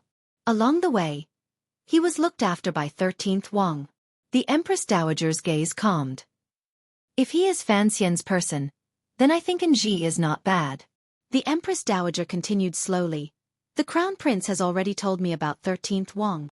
The old woman sighed. These days, the crown prince has been vigorously defending Fan Xian. Just from this point alone, it seems that Cheng Qian is not bad. The eldest princess nodded. I also think so. The Empress Dowager looked calmly at her daughter. The Emperor's sons each have their own benefits. I am very pleased so. I do not wish to see these juniors continue to be tormented by you. I understand what you mean, the eldest princess replied calmly. From now on, I will know my place. Although the Emperor has been somewhat stubborn and muddled these years, he is, after all, your brother. The Empress Dowager's brows gradually furrowed. Her eyes were filled with deep sorrow and helplessness. Looking at her daughter, she couldn't speak for a long time. The eldest princess turned her body slightly and exposed her beautiful face under the dim light. The Empress Dowager raised her hand and slapped the eldest princess's face heavily, making a crisp slap. The eldest princess gave a muffled grunt and fell to the ground. A trickle of blood flowed from the corner of her lips. The Empress Dowager's chest rose and fell rapidly. It was a long time before she gradually calmed down. It was unclear whether or not Fan Xian already had a judgment of the situation in the palace that was closest to the truth. If he knew this, then he would certainly not have chosen to enter the royal palace and tell the Empress Dowager the truth of Dong Mountain or hand over the Emperor's personally written letter and the Jade Seal. In this world-shaking event, Fan Xian had to admit that the choice his mother-in-law made was a simple, clear, and effective plan. As long as the Emperor died, regardless of whether it was the officials or the Empress Dowager, they would all make the crown prince, who was becoming more and more like a monarch, their first choice. From the perspective of status and stability, there was no better choice than the crown prince. Once the crown prince ascended to the throne and the dust settled, Fan Xian could only think of a way to go to northern Qi to live off a woman. The problem at hand was that the Fan Manor was under the control of the royal palace. It was rumored that his wife and concubine had already been brought into the palace. Even if he wanted to live off a woman, he couldn't throw away his money. The women of the Li family were indeed each more vicious than the last. As Fan Xian repeated the words, old whore in his heart, he used the cover of the night to flip over a tall wall and gently land in the green garden. This was the manner of an official. Although there were no aces or guards, there were many servants in the manor. Many officials came and went. Walking from the foot of the wall to the study, Fan Xian, who had yet to recover from his heavy injuries, felt a surge of blood and almost gave himself away. Outside the study, he listened quietly for a while. Fan Xian used a dagger to pry open the window and flashed in. What greeted his eyes was a snow-like white decoration. He couldn't help but furrow his brows slightly. He then turned around and grabbed the throat of the official who was about to cry out in shock. Moving close to his ear, he quietly said, "Don't cry, it's me." The official he had subdued heard his voice. His body shook like it had been struck by lightning, but he gradually relaxed. Fan Xian looked at his eyes cautiously and pulled his iron-like hand away from the other person's throat. If the other person actually disregarded his life and called for people to capture him, given his present condition, it would probably be difficult for him to escape Jingdo alive. This was a gamble, but Fan Xian's life was a big gamble. His luck had always been good. The official did not call for help. On the contrary, he used a strange gaze to look at Fan Xian's slightly pale face. It was as if he was surprised and unexpectedly happy. "Old Shu, don't look at me like that." Fan Xian confirmed that his judgment was correct. He put away his dagger and sat down across from Shu Wu. At this moment, he was in the Shu Manor's study. After some deliberation, Fan Xian still decided to first find this scholar with a high position. Of all the civil and military officials in court, he always felt that only this student of Zhuang Mohan's was the most trustworthy in terms of character and morality. Shu Wu looked at him with a complicated gaze. Suddenly he said, "3 questions. Please speak." Fan Xian replied with a serious expression. "Is the emperor dead?" Shu Wu's voice trembled slightly. Fan Xian was silent for a moment. "When I left Dong Mountain, he wasn't dead. However," he thought of the figure on the boat, Sigu Jian hidden at the side, and the big baldy who was likely to have taken action. Furrowing his brows, he said, "He should be dead." Shu Wu sighed and didn't say anything for a long time. "Who is the mastermind?" Shu Wu looked into his eyes. Fan Xian pointed at his nose and said, "According to the Military and Overwatch Council's intelligence, it should be me." "If it was you, Why did you return to Jingdo? Xu Wu shook his head. Such madness is not at all in line with a ruler's nature. Both of them fell silent. Fan Xian suddenly opened his mouth and said, "Since I have come to find you, I have something to ask of you." "What is it?" "We cannot let the crown prince ascend to the throne." Fan Xian stared into his eyes and said each word clearly. Xu Wu's brows furrowed and then relaxed. Lowering his voice, he said, "Why?" A faint self-mocking smile rose to the corners of Fan Xian's lips. "Because I believe that Xu the scholar does not wish to see a scum who killed his father and the monarch sit on the Qing kingdom's dragon chair." The entire room was silent. Fan Xian stood and took out the letter he had hidden close to his body. In a quiet voice he said, "Xu Wu accepts the edict." Xu Wu's heart jumped. Kneeling on the ground, he accepted the letter with trembling hands. Confusion welled up in his heart. If the emperor had already passed away, then who had written this edict? He had been in court for many years and had long been in charge of the matters of the Library of Records. He was very familiar with the emperor's handwriting and tone. With just a glance at the cover and the instructions behind it, he knew it was the emperor's own writing. He couldn't help but become excited. His eyes began to grow wet. Fan Xian opened the envelope and handed the paper to Xu Wu. The more Xu Wu read, the more shocked and angry he became. In the end, he couldn't resist slapping the desk beside him and cursing loudly. "Wolves! Wolves!" Fan Xian gently held his hand, not letting Xu the scholar's palm hit the desk. Slowly, he said, "This was personally written by the emperor the night he had me return to Jingdo. I will enter the palace immediately." Xu Wu stood. He could not hide the anger on his face. "I want to see the Empress Dowager." Fan Xian shook his head. Xu Wu furrowed his brows and said, "Although there has been no funeral, the palace has already begun to prepare for the crown prince's ascension. This matter cannot be delayed. If we are late, I'm afraid it will be too late for everything." Fan Xian lowered his head and was silent for a moment. He then said, "This imperial letter was originally written for the Empress Dowager to read." Xu Wu was shocked. Given Fan Xian's hidden power in Jingdo and his own extraordinary strength, even if the palace was tightly sealed right now, he would certainly have a way to enter the royal palace and see the Empress Dowager.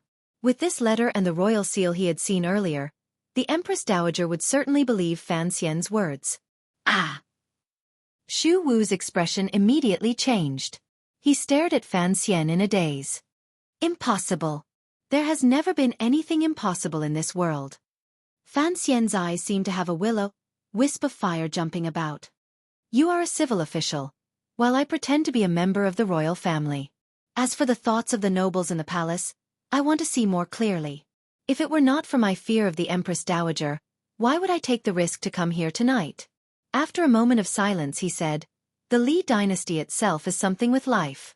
It will naturally correct the deformations of its body, thus ensuring that the entire royal family occupies the control of the world, ensuring its own survival. Under this major premise, nothing else is important." Fan Xian looked at Xu the scholar and calmly said, "The matter has already been done. No matter what you choose, it will be proper. You can pretend that I never came today."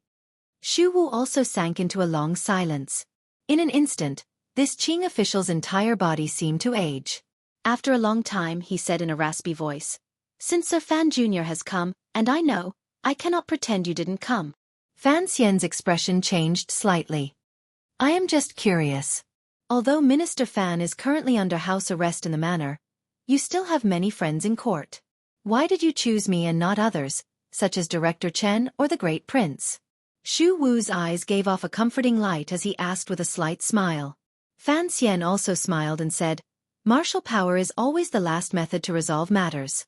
In the end, this matter will still have to be resolved by martial power. Before we act, the Qing kingdom needs to be reasonable." He calmly said, "The reason I chose you to reason on the emperor's behalf is very simple. It is because you are a scholar."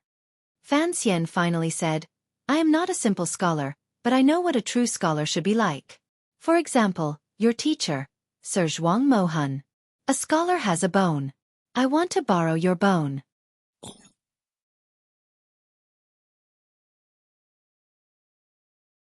Chapter 543. Brothers and sisters, I have something to announce. This month, there will be no monthly votes for the remainder of the year. The reason it is like this is because I am about to leave Shanghai and head north. For an entire month of July, I cannot guarantee stable updates. Furthermore, I am afraid that I cannot guarantee the quality, just like in the past. I feel apologetic and cannot go into detail. I can only bow and thank everyone. This month, please vote for those authors who are more diligent and attentive. This is not being pretentious.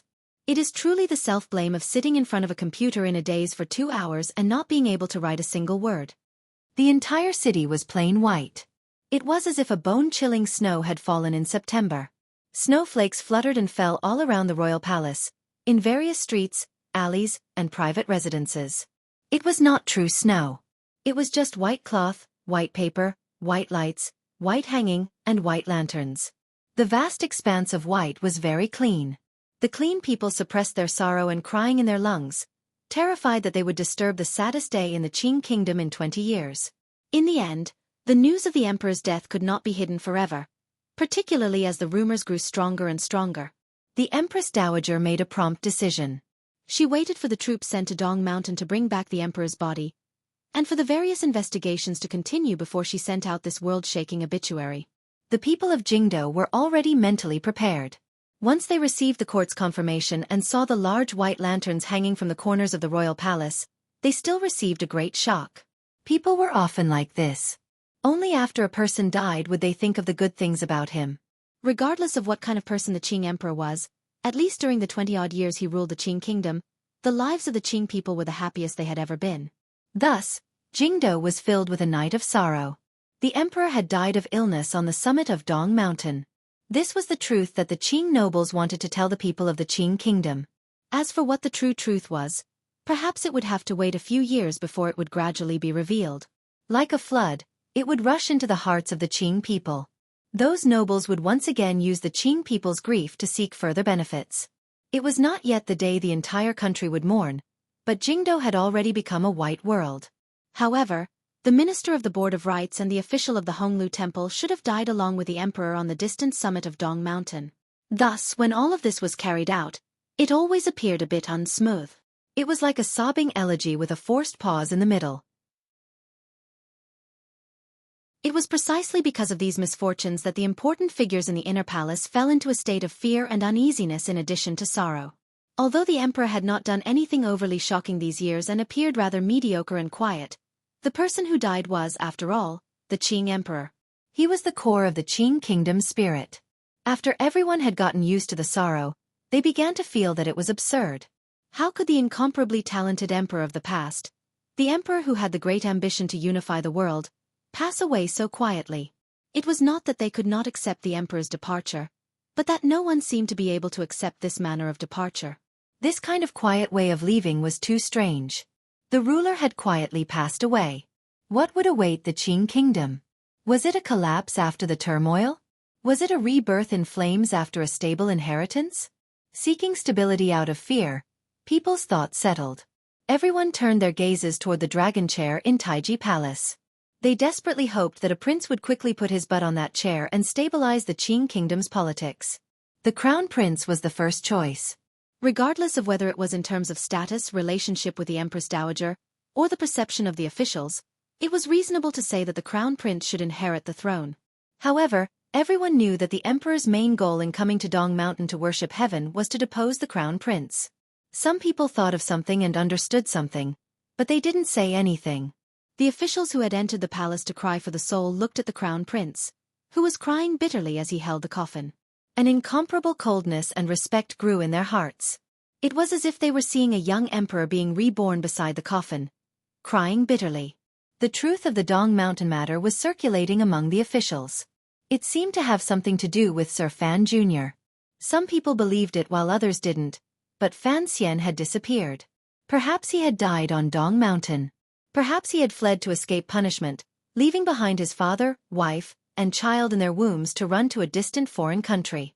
The officials knew that if Sir Fan Jr. did not have the ability to flip the heavens, then he could only bury his name in the darkness.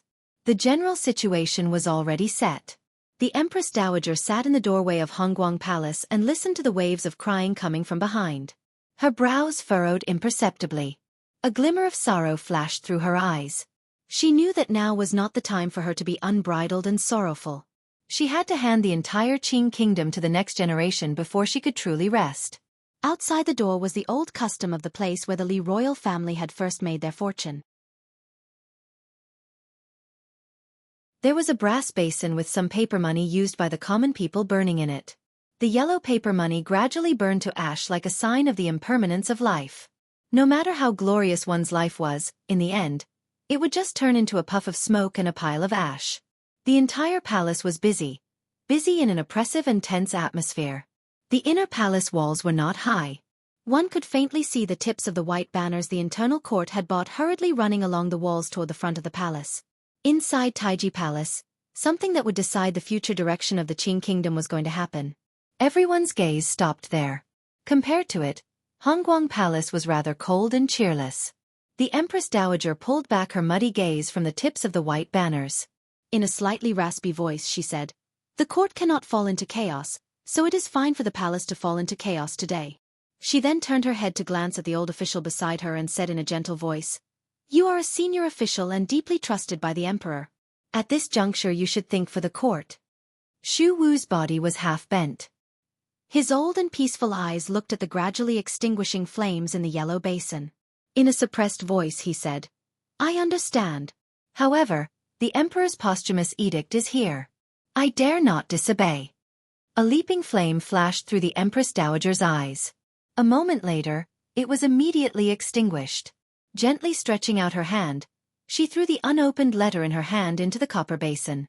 The paper money in the basin, which was about to be extinguished, immediately burned even more fiercely. The posthumous edict that the Qing emperor had personally written the night before he was assassinated, which designated the heir to the throne, gradually became useless paper money to mourn for himself. Xu Wu stared at the letter in the copper basin and didn't speak for a long time. Since the person is already gone, then what he once said is no longer important.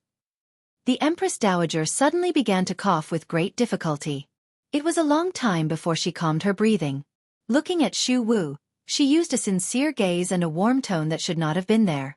"For the future of the Qing kingdom, the truth has never been important, is it not?" Xu Wu was silent for a long time. He then shook his head. "Empress Dowager, I am only a scholar. I only know that the truth is the truth. The emperor's will is the emperor's will. I am the emperor's official. You have already done your best." The Empress Dowager gazed at him calmly. "You have already done your duty as an official. If you have the opportunity to see Fan Xian again, remember to tell him that I will give him a chance to clear his name as long as he stands out." A chill surged in Xu Wu's heart.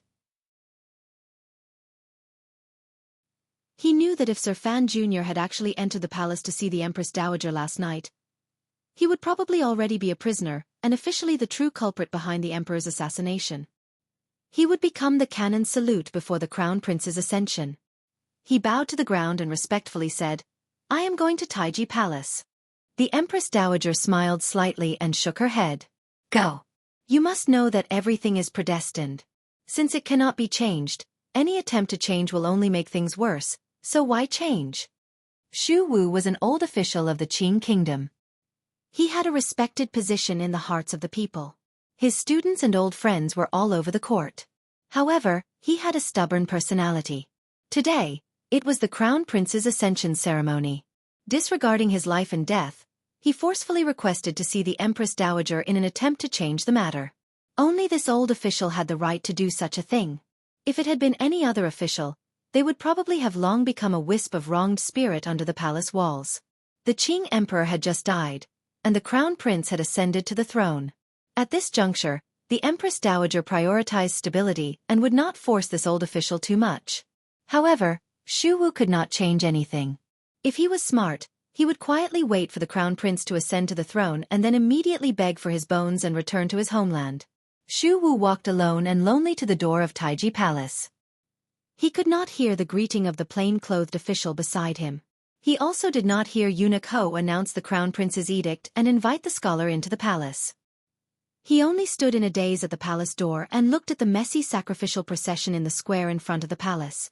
He looked at the upright white banners and the vigilant imperial soldiers on the palace walls. He heard the waves of firecrackers in the distance and the mournful sound of whips outside the palace door. He suddenly felt a wave of hot blood surge into his head, making him dizzy. From this moment on, Xu the scholar's head was incomparably heavy. Like a wooden man, he walked muddle-headedly into the spacious Taiji palace and stood in the second position among the civil officials. His entire person was muddled. He did not hear what the Empress Dowager said in a slightly sorrowful voice behind the bead curtain beside the dragon chair. He also did not hear the heartfelt sobs of the Crown Prince, the Great Prince, the Second Prince and the Third Prince. He also did not hear the cries of the Qing officials echoing in the palace.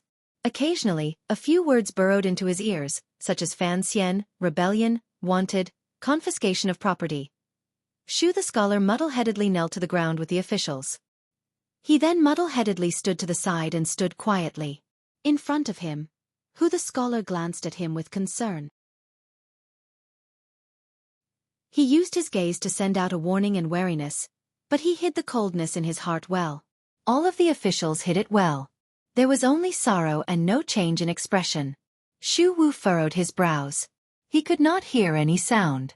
Looking at the colleagues he was usually very familiar with in the procession, he felt at this moment that they were strangers, particularly Hu the scholar in front of him.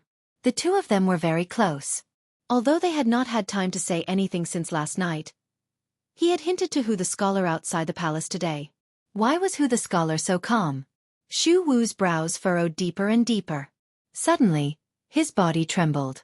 His ears, which had been deaf for a long time, suddenly recovered. He heard the sound of gongs and drums ringing out from outside Taiji Palace. He opened his mouth. Only now did he know that he had finished saying what needed to be said. The Crown Prince was about to ascend the throne. Xu Wu's strange state fell into the eyes of many people. The officials in court all knew that the previous emperor and Xu Wu had always been on good terms. Suddenly hearing the news of the emperor's death, it was natural for the old scholar to not be able to withstand the emotional impact. It was natural for him to be a bit dazed, so not many people were suspicious. However, the Empress Dowager, sitting behind the beaded curtain beside the dragon chair, stared coldly at Xu Wu's every move. Her gaze turned, and a eunuch walked behind Xu Wu, preparing to help the old scholar to rest. The Crown Prince's gaze landed on Xu Wu. Forcefully hiding his sorrow, he said, "Old scholar, go rest for a moment in the side hall." Then, he didn't glance at the crowd again. He also didn't look at his brothers below the steps. Calming his emotions, he walked in the direction of the dragon chair. Standing in front of the dragon chair, the Crown Prince looked down at his brothers and officials kneeling on the ground. He knew that after he sat down, he would become the fifth monarch since the founding of the Qing kingdom, a ruler who controlled the lives and deaths of billions of people in his hands. This was the goal he had fought for a long time. For the sake of this goal, he had once been terrified, jealous, and dissolute. In the end, he had learned his father's patience, calmness, and waiting viciousness. When such a goal was suddenly within reach, Crown Prince Li Chengqian's emotions were so calm that it made him feel a little strange. The Crown Prince's gaze lowered slightly and looked at his second brother below. Looking at the calm and gentle expression on his face, for some reason, he thought of Fan Xian, who had already secretly entered Jingdou. The news of Fan Xian's survival had come from the direction of Dongshan Road last night. The Crown Prince's heart was like a sugar thorn, sweet and painful. For some reason, knowing that Fan Xian was alive, he instead let out a breath. As for his second brother below, a cold smile flashed through the Crown Prince's heart. The Yi family's army was not far from Jingdou, but his second brother's heart was still not easily calm. "Please, Emperor, ascend the throne. Please, Emperor, ascend the throne." He did this 3 times. Crown Prince Li Chengqian bowed 3 times to show his respect for heaven, earth, and man. Then, he straightened his body and looked at the officials kneeling on the ground below. It was as if he could see the billions of people under heaven kneeling to him. A sense of satisfaction of controlling the world rose involuntarily. A moment later, it disappeared without a trace. He only felt that this matter was very boring, so boring that it made one feel annoyed. Perhaps I am the only emperor to sit on the dragon chair with a frown. Li Chengqian thought of this and sighed in a certain corner of his heart. Turning around, he bowed respectfully to the Empress Dowager and was about to sit on the dragon chair. Xu Wu felt that he had truly lost his mind. In such a solemn and sorrowful moment, When the entire court was silent and tens of thousands of officials were kneeling, he actually knelt on the ground and took 2 steps forward. He came under the dragon chair and kowtowed to the ground. In a loud voice he cried, "No!" Once the word "no" came out, everyone in the court was shocked. Behind the beaded curtain, the Empress Dowager's face sank. A few eunuchs began to walk toward Xu the scholar. On the other hand, the crown prince, who was about to sit on the dragon chair, let out a breath. He finally understood what his earlier confusion was. It was impossible for the ascension to the throne to be so smooth. There would always be some twists and turns. After Xu Wu cried out these 2 words, he shook off his dizziness. The old scholar took a deep breath and felt unprecedentedly clear. He knew what he should do. Sir Fan Jr. wanted to borrow his bones, so he would throw these old bones out.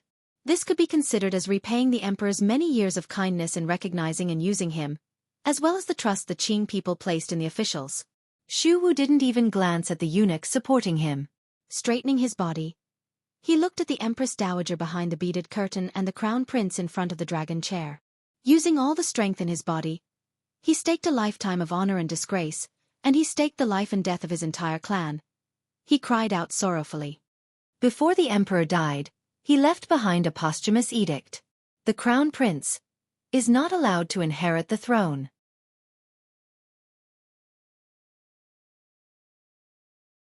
Chapter 544. The bead curtain parted and cold light shot out in all directions, just like the Empress Dowager's bottomless eyes. The Empress Dowager stared coldly at Xu Wu and said each word clearly. "Xu the scholar, lying about an edict is a great crime of deceiving the monarch." Xu Wu's expression changed slightly. After a moment of silence, he bowed respectfully and replied, "The Qing kingdom has no monarch today. How could I deceive the monarch?" Facing the Empress Dowager, this scholar did not yield an inch. The Empress Dowager extended her old hand and slowly pulled aside the bead curtain. Walking out from behind it, she stood beside the dragon chair. The crown prince quickly supported her. The emperor was assassinated by the commissioner of the Overwatch Council, Fan Xian, in collusion with Dongyi. It happened suddenly, so how could there be a posthumous edict? The Empress Dowager stared into Xu Wu's eyes and said calmly, "If there is a posthumous edict, where is it now?" Xu Wu's heart chilled slightly. He knew that the Empress Dowager's words were pushing him to be involved with Fan Xian. He sighed and replied, "The posthumous edict is presently in the hands of the Duke of Donbua." After these words were said, the court immediately burst into an uproar. At the beginning of the crown prince's ascension ceremony, he had already pointed out Fan Xian's crimes and directly sent him into the endless abyss. None of the officials had thought that Xu the scholar would suddenly bring up the so-called posthumous edict. That posthumous edict was in Sir Fan Jr.'s hands. The Empress Dowager coughed and looked at Xu Wu. "Is that so? Fan Xian is a criminal who has committed the most heinous of crimes. The court has been secretly searching for him for a number of days and still doesn't know he has returned to Jingdo. How did you know about the posthumous edict?" Xu Wu bowed to the ground and said with deep pain, "The emperor was assassinated on Dong Mountain, and the whole world mourned. However, it was not more than half a month ago. The military and the prefectures have confirmed that it was done by the Duke of Donbua. I know the Duke of Donbua's character well. He would not dare to do such an evil thing. As for the posthumous edict, it is indeed true. I have seen it with my own eyes." The crown prince's hands were icy cold. The depths of his heart were even colder. He had never thought that his father would leave a posthumous edict before the Dong Mountain incident. He didn't even need to think to know what was written on the posthumous edict. The crown prince suddenly felt a glimmer of sorrow. It looked like his father truly hated him to the bone. He was silent by the Empress Dowager's side. A bitter smile rose in his heart. He knew that his grandmother's spirit was extremely exhausted today. Otherwise, she would not have made such a miscalculation. As the revered Empress Dowager, why would she need to tangle with an old official over these details? However, the topic had already been opened. If he wanted to sit on the dragon throne smoothly, he had to defeat this posthumous edict that had suddenly appeared. Fan Xian colluded with Sigu Jian to commit this great evil. The crown prince looked at the officials below and slowly said, "Fan Xian is used to putting on makeup and deceiving the world to gain fame. Scholar Xu, please do not be deceived by this kind of scoundrel. If Imperial Father really has a posthumous edict, This imperial consort, as his son, will certainly hope to see imperial father's handwriting again. As he spoke, the crown prince's voice was filled with sorrow. His subordinates comforted him, and he took the opportunity to stabilize his emotions. The meaning of these words was clear. Something like a posthumous edict could be forged. Xu Wu, as the leader of the Hall of Governmental Affairs, how could he secretly have private dealings with Fan Xian, an imperial criminal? The crown prince looked at Xu Wu and furrowed his brows. I have always deeply respected the scholar's character, but what I have seen and heard today has disappointed me. To think that you are secretly protecting an imperial criminal. Thinking of how highly imperial father regarded you in the past, yet you are so muddle-headed and vicious today. I don't know how I will have the face to see my imperial father in the future. The crown prince's gaze gradually grew cold. A rarely seen tyrannical aura began to infect all the officials in the hall as he spoke. Scholar Xu Wu colluded with an imperial criminal of the court and pretended to be the previous emperor's edict. Someone, kick him out of the hall. Because of his age, lock him in prison to await further trial. After these words were said, the entire hall burst into an uproar. All the Qing officials knew that when it came to the struggle for imperial power, there was never any gentleness to speak of. Xu the scholar had brought out the so-called posthumous edict with unusual tyranny. The crown prince would certainly choose the most ruthless method to suppress it. However, no one was used to how the gentle crown prince would, in an instant, display a domineering aura so similar to that of the recently deceased emperor. In this moment, it was like a wooden fish had been gently struck by a wooden stick in everyone's heart, making a clacking sound. Because of Xu Wu's sorrowful cry, the crown prince's process of ascending the throne was forcefully interrupted. All of the officials had already stood up. The wide sleeves of their black or white plain robes fluttered weakly. Everyone was dumbstruck. They opened their mouths and were speechless. The ripples on their sleeves rose gently. Inside the spacious Taiji palace, all of the officials were silent. They watched as a few eunuchs supported Xu the scholar's arms. At the same time, they glanced out of the corner of their eyes at the indistinct figures of many people walking around. They should be the guards of the palace, the guards with short straight knives.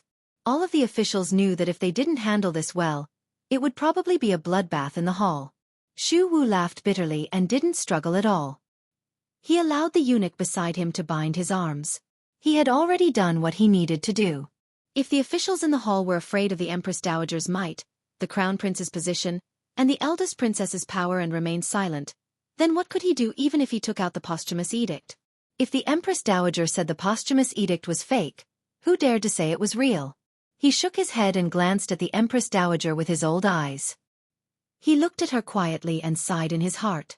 Why did Fan Xian insist on not using the posthumous edict to contact the officials? If he had made contact last night in the officials' manners, with the emperor's posthumous edict protecting them, these civil officials would have been more daring. They would not have sunk into loneliness like they did today. The posthumous edict that the Qing emperor had personally written was not thrown into a brass basin by the Empress Dowager and burned. What was burned was only a piece of white paper in the envelope. What was burned was the last bit of hope Xu the scholar had for the Empress Dowager. The eunuchs half supported and half escorted Xu Wu out of the hall. Outside the hall, guards with murderous auras were waiting. The crown prince let out a slight breath.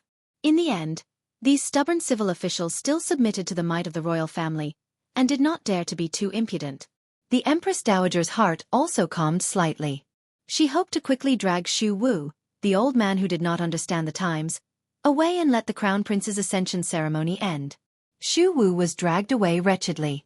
As he was dragged, the old man thought to himself that with his reputation here, he might not die immediately.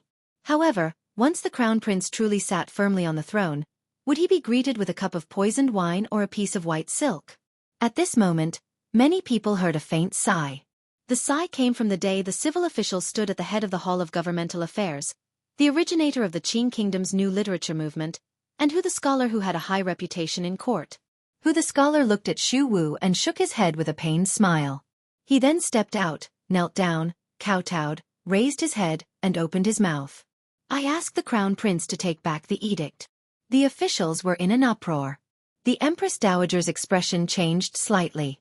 The hand hidden in her sleeve trembled slightly.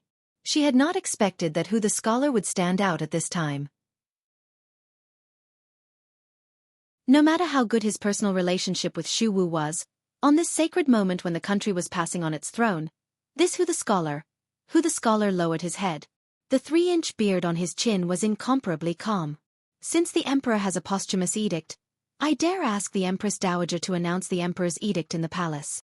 Not waiting for the Empress Dowager and the Crown Prince to speak, who the scholar lowered his head and continued, "The Dong Mountain matter is full of doubts. If the Duke of Donbua had already returned to the capital, he should be summoned to the palace to present the so-called posthumous edict in person. The matter of treason should be investigated by the 3 divisions. How could it be decided carelessly by the military's intelligence? The emperor's life and death is a matter of great importance. Up until now, we have not seen the dragon's body or heard the Tiger Guard's reports. The Overwatch Council is in chaos." The leader of the Qing civil officials spoke faster and faster. Even the Empress Dowager's cold rebuke did not stop him from speaking. "I think the most important thing now is to find out the truth about Dong Mountain. The only one who knows the truth about Dong Mountain is the Duke of Donbua. Whether the posthumous edict is real or fake, we still have to see it. Whether or not the Duke of Donbua should be hacked to pieces will have to be discussed after he is captured. I believe that capturing the Duke of Donbua and bringing him to justice is the most important matter. I sincerely ask the Empress Dowager to make a clear decision." It was silent in the palace for a long time. The Empress Dowager looked at who the scholar with an ashen face and said 3 times, "Good, good, good, good, you killer who." Killer who was the bandit title the Qing emperor had given who the scholar as a reward for his upright and clear heart. The situation in the palace was dangerous. After a long silence, who the scholar suddenly made a clanging sound. In front of the Empress Dowager and the Crown Prince, he did not yield an inch. Every word and sentence stabbed at the hidden truth. The Empress Dowager's eyes slowly narrowed and a cold light gradually grew. However, the Crown Prince's expression remained as calm as usual. His eyes swept down. The Crown Prince had his own trusted aides in court. Although the officials often swung back and forth between the Crown Prince and the Second Prince because of the eldest princess's methods, they still stood out bravely at a time like this. The Minister of Appointments, Yan Hangshu, gazed at who the scholar and said coldly, "Earlier, the Empress Dowager had already ordered Fan Xian to be stripped of his title and confiscated the Fan family. For you to still call him the Duke of Donbua is somewhat inappropriate. Fan Xian has committed the great crime of treason. You 2 scholars have not forgotten to argue for him today. I wonder if there is some unspeakable secret behind this." Xu Wu was at the door. He looked with shock and relief at who the scholar kneeling below the dragon chair.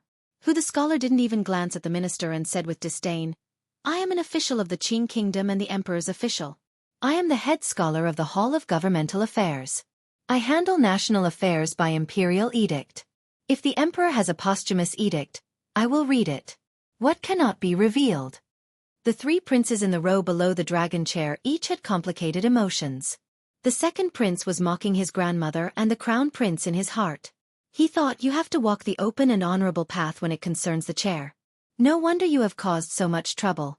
The great prince, on the other hand, was silently calculating whether the posthumous edict the 2 scholars spoke of was true or false. Only the youngest 3rd prince lowered his head slightly and felt the hard feeling coming from his calf. His heart felt a chill. He wondered what he should do if a large group of guards charged in later. Of course, he wouldn't allow the Crown Prince to kill all of these old officials. The Crown Prince, standing high on the dragon chair, looked coldly at who the scholar kneeling below. His emotions were complicated. He thought to himself that his aunt's judgment had indeed been correct. Of the Qing kingdom's 2 arms, other than the military, the civil officials always had their own brains. This brain was something the emperor allowed them to have. At this moment, this brain was beginning to bring endless trouble to the Crown Prince's path to the throne. Both scholars have stood out. The Crown Prince thought self-mockingly in his heart. He then coldly opened his mouth and said, "As an official, you falsified a posthumous edict. Who the scholar, you should also reflect on yourself." As his words fell, another eunuch guard came forward and supported who the scholar's 2 sides. In an instant, Taiji Palace was immediately filled with a terrified atmosphere. 2 scholars of the Hall of Governmental Affairs opposed the Crown Prince's ascension. Both scholars were going to be taken into prison. When was the last time such a situation had occurred in the history of the Qing kingdom? No official could think of it. They only knew that these two scholars were the leaders of the civil officials. If the crown prince was unable to subdue them openly and could only use such violent methods to suppress them, then many problems would eventually appear. The problem of the heart of the court. This problem immediately appeared as Hu the scholar was being escorted out of Taiji Palace. When Hu the scholar and Shu the scholar looked at each other and smiled wordlessly at the door, the civil officials who had been standing solemnly in Taiji Palace for a long time knelt down with a crash. It was a black mass. Please, Empress Dowager, reconsider. Please, Crown Prince, reconsider. Half of the civil officials knelt down in an instant and cried out in unison. This was no longer just pleading for mercy for the two scholars. This was already a demonstration to the grandfather and grandson on the dragon chair. It was telling the people of the Li family that in the Qing court, it was not only the two scholars who were not afraid of death. There were many other people. The civil officials on the eldest princess's side and the row of military generals who had been silent all this time couldn't help but be moved when they saw this scene. They didn't understand what these civil officials kneeling on the ground were thinking. What exactly did they want? Were they really going to help Fan Xian escape punishment? Were they really going to stop the crown prince's ascension? Other than that mouth and that name, what other power did they have? Looking at the black mass of officials at her feet, the Empress Dowager felt a wave of dizziness in her head. She could not stand stably. The crown prince's expression finally could no longer maintain its calm. It became gloomy. He had not thought that a posthumous edict that had not appeared in front of everyone would bring such disaster to the ascension ceremony. Were there really people in this world who were not afraid of death? There shouldn't be. If the civil officials were all so open and candid, loyal officials who did not fear death, then what did the Qing kingdom need the Overwatch Council for? In this instant, the crown prince's thoughts were slightly dazed. He didn't understand why there were so many people opposing him. Normally, it was impossible to detect it. The officials kneeling in front of him were all of the neutral faction. Had Fan Xian cast some sorcery on them? Kill them all? What if he didn't? A pent-up pain between the crown prince's brows began to spread through his brain. He suppressed it in his heart and thought, Fan Xian, looks like I still underestimated your power in Jingdo. The Empress Dowager, who had already returned to her chair, cursed a name viciously in a low voice. Only then did she remind the crown prince that this scene of officials kneeling and remonstrating was not something Fan Xian could start.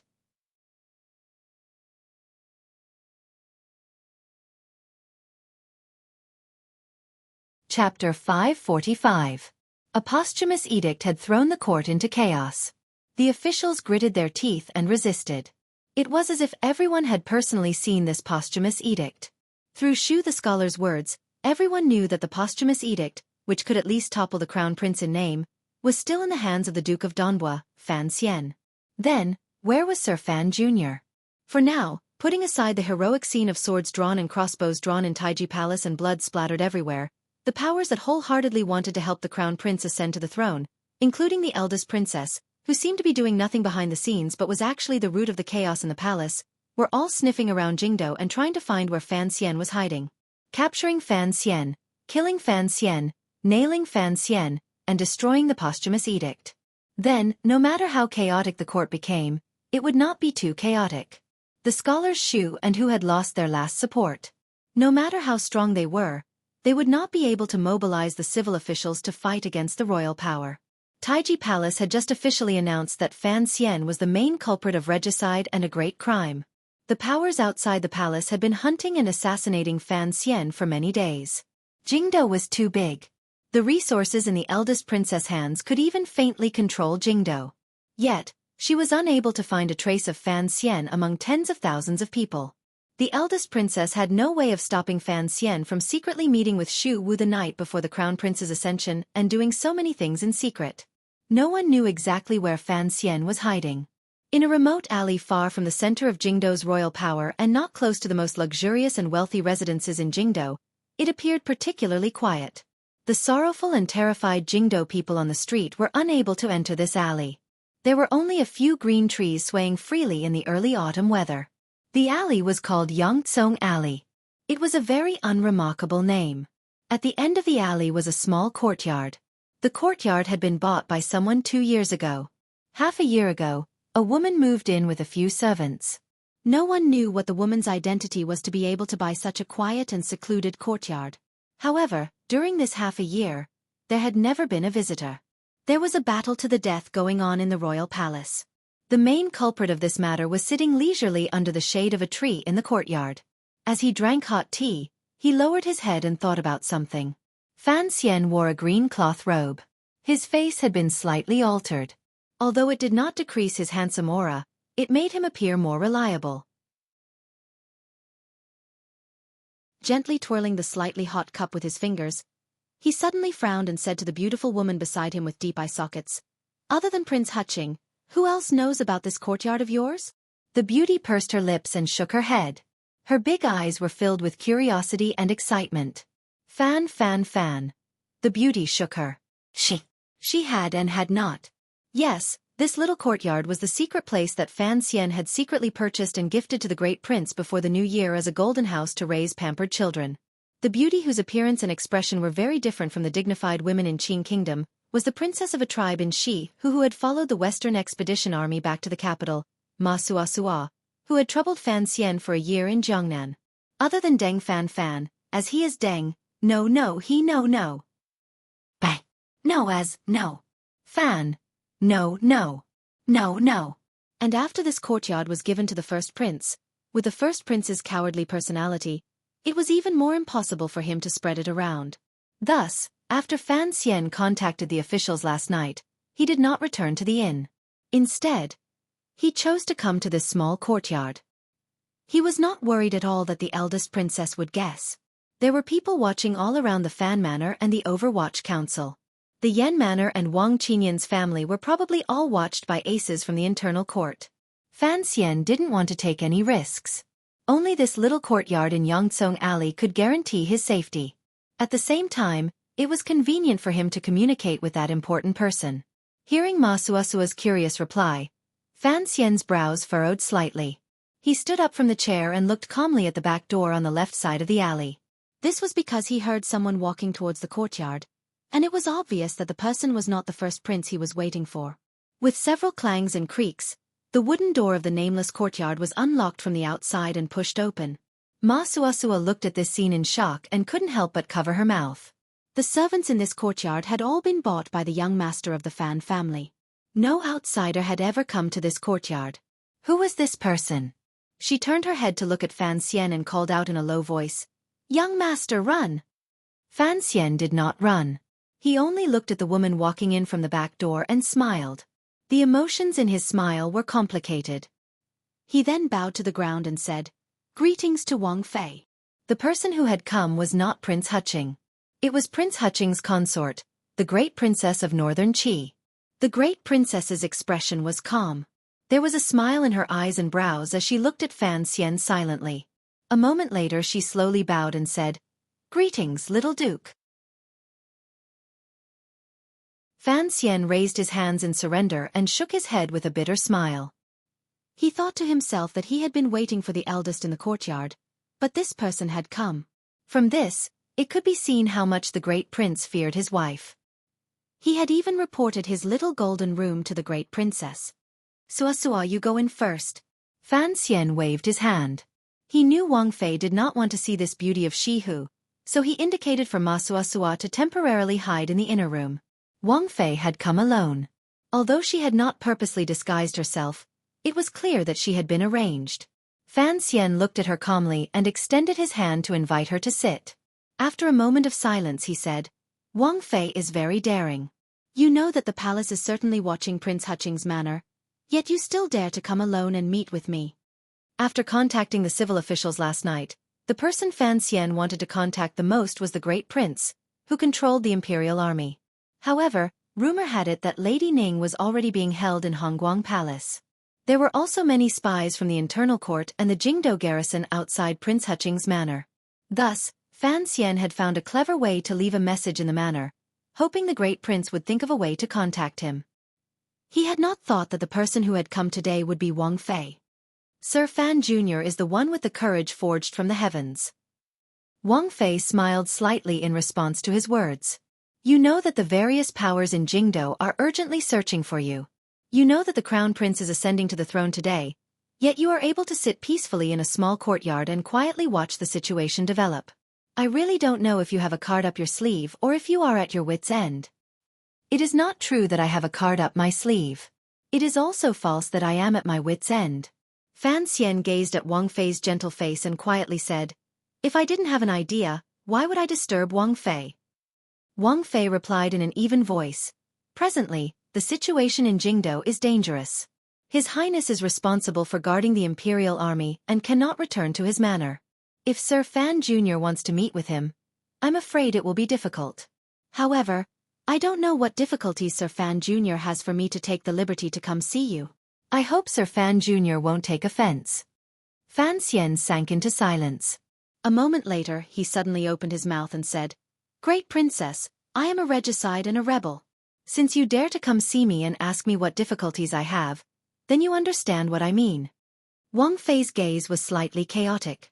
For a moment, she didn't know how to respond. Fan Xian lowered his head and thought for a moment.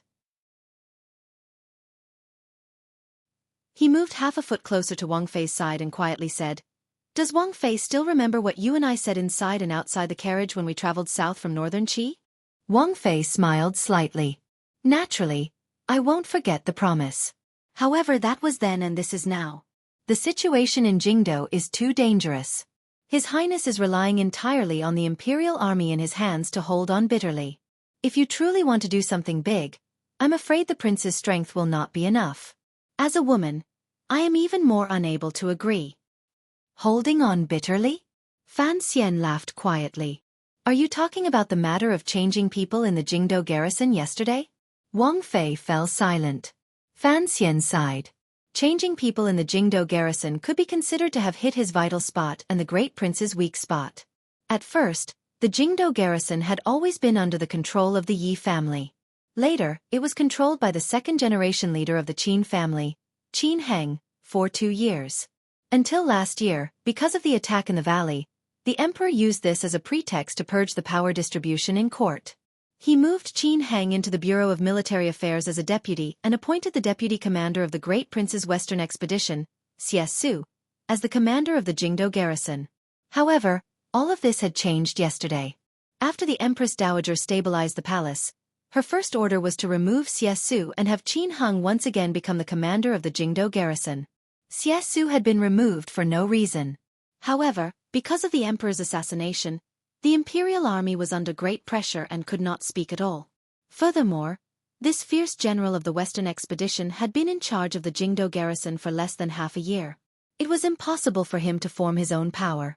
The Qin family had changed hands and taken it back. The Great Prince and Xueqi could do nothing about it. Fan Xian also had a headache over this matter. The control of the Jingdo garrison had changed hands.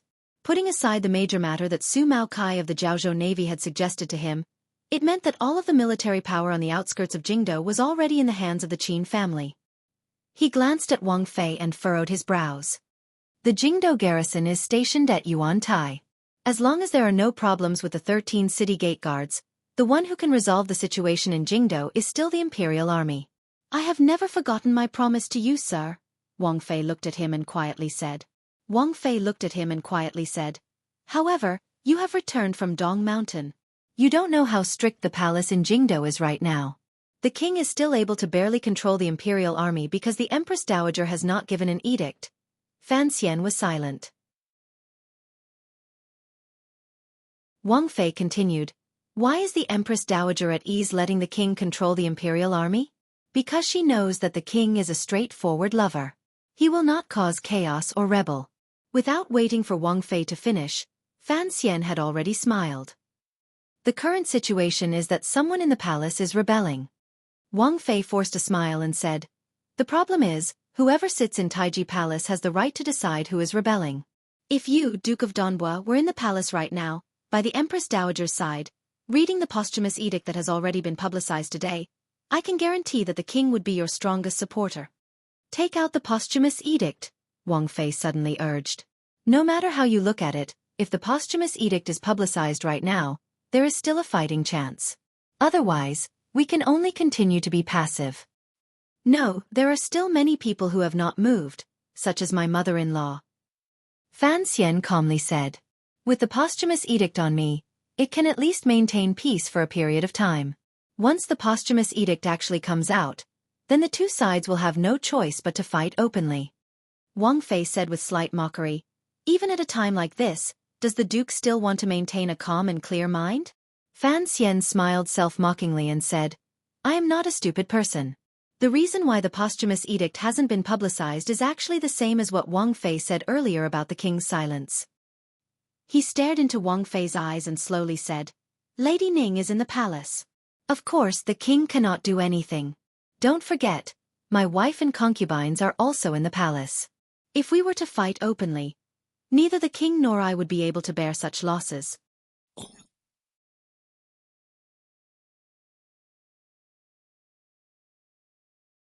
Chapter 546. It is truly a sin to not be able to update when it is banned. I apologize to my readers and the website.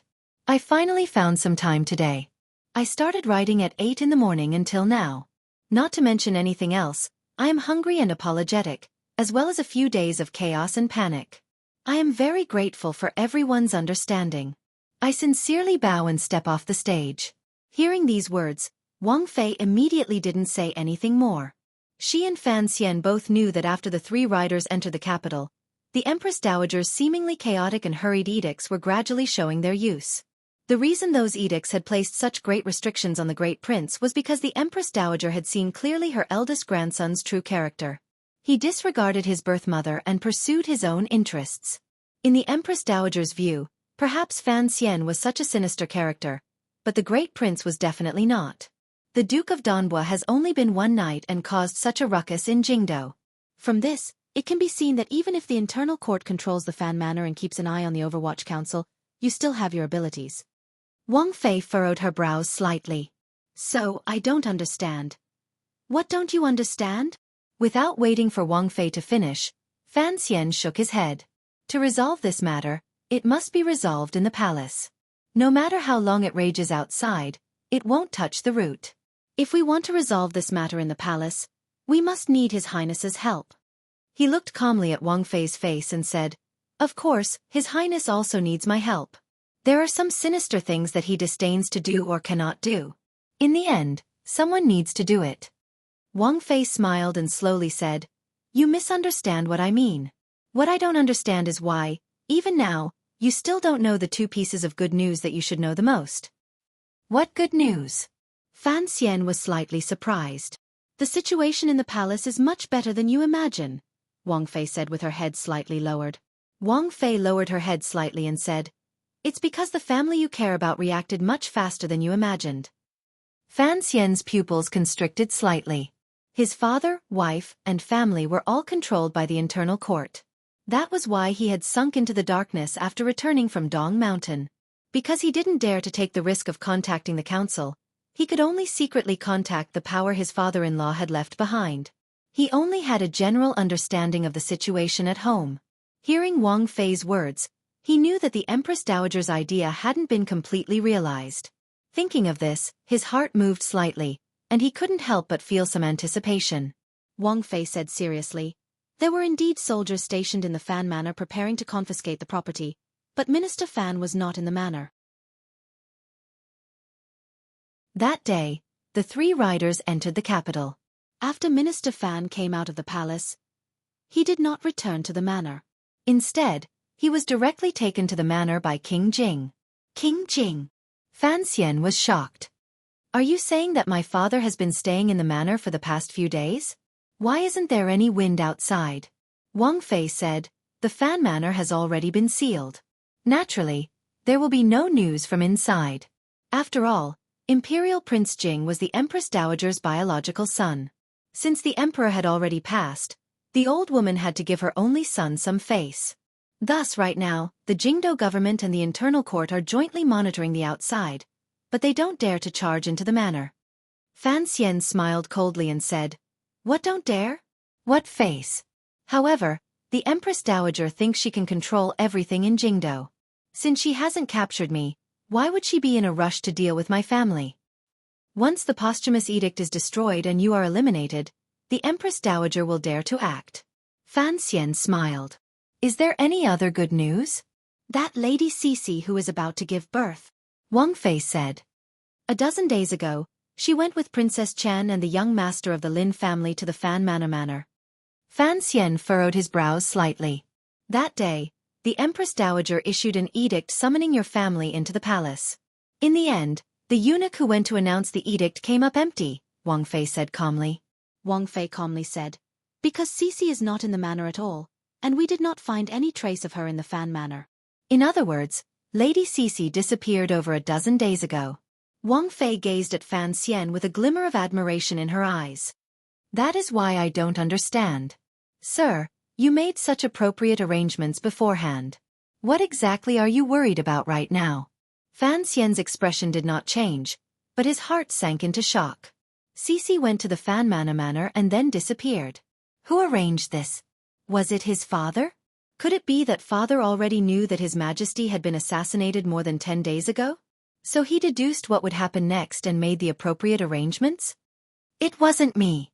Fan Xian's expression was slightly ugly. I also don't know who took Xueqi or where she went. Wang Fei was shocked and stared at him speechlessly for a long time. She also sensed the great strangeness behind this matter. Just who would arrange this for Fan Xian so many days in advance? Seeing that the Fan Manor had hidden the news of Xueqi's disappearance for a dozen days, it was clear that they knew inside information. Fan Xian also understood this, so he was no longer worried about Xueqi's safety. Instead, he sank into some kind of confusion. He glanced at Wang Fei and saw the shock in her eyes. Old cripple. Director Chen. The same answer rose in both of their hearts. If they continued to theorize from this, perhaps they would touch upon an absurd and exaggerated truth. Thus, the two of them wisely did not continue to discuss it in depth. Fan Xian furrowed his brows slightly and said, the manor has a good relationship with the director. Recently, Jingdo has been in such chaos that I was unable to return to the council. I found that the council was also in chaos. Does Wang Fei know why such a situation has occurred? Wang Fei looked at him and was silent for a moment. She then said, everyone in the capital knows that once the emperor is not present, Director Chen's subsequent actions are the key. I don't believe the eldest princess would not have thought of this. On the first day, the Empress Dowager summoned Director Chen into the palace. I always thought he had entered the palace. Later, there was no news. Only then did I know that the matter was strange. Fan Xian waved his hand and said, even if the 13 city gate guards strictly control the flow of information inside and outside the city, it is not enough to seal the Chen Garden on the outskirts of the capital into an isolated island. He furrowed his brows. A few days after returning to the capital, he could only secretly communicate with some subordinates in the council. He did not know much about the details of the council, but he could feel that the Overwatch Council had become anxious because of the news of the commissioner's rebellion. For some reason, Chen Pingping, who was supposed to oversee the Overwatch Council, did not enter the capital on the Empress Dowager's orders. Could the news of the poisoning be true? Fan Xian thought to himself.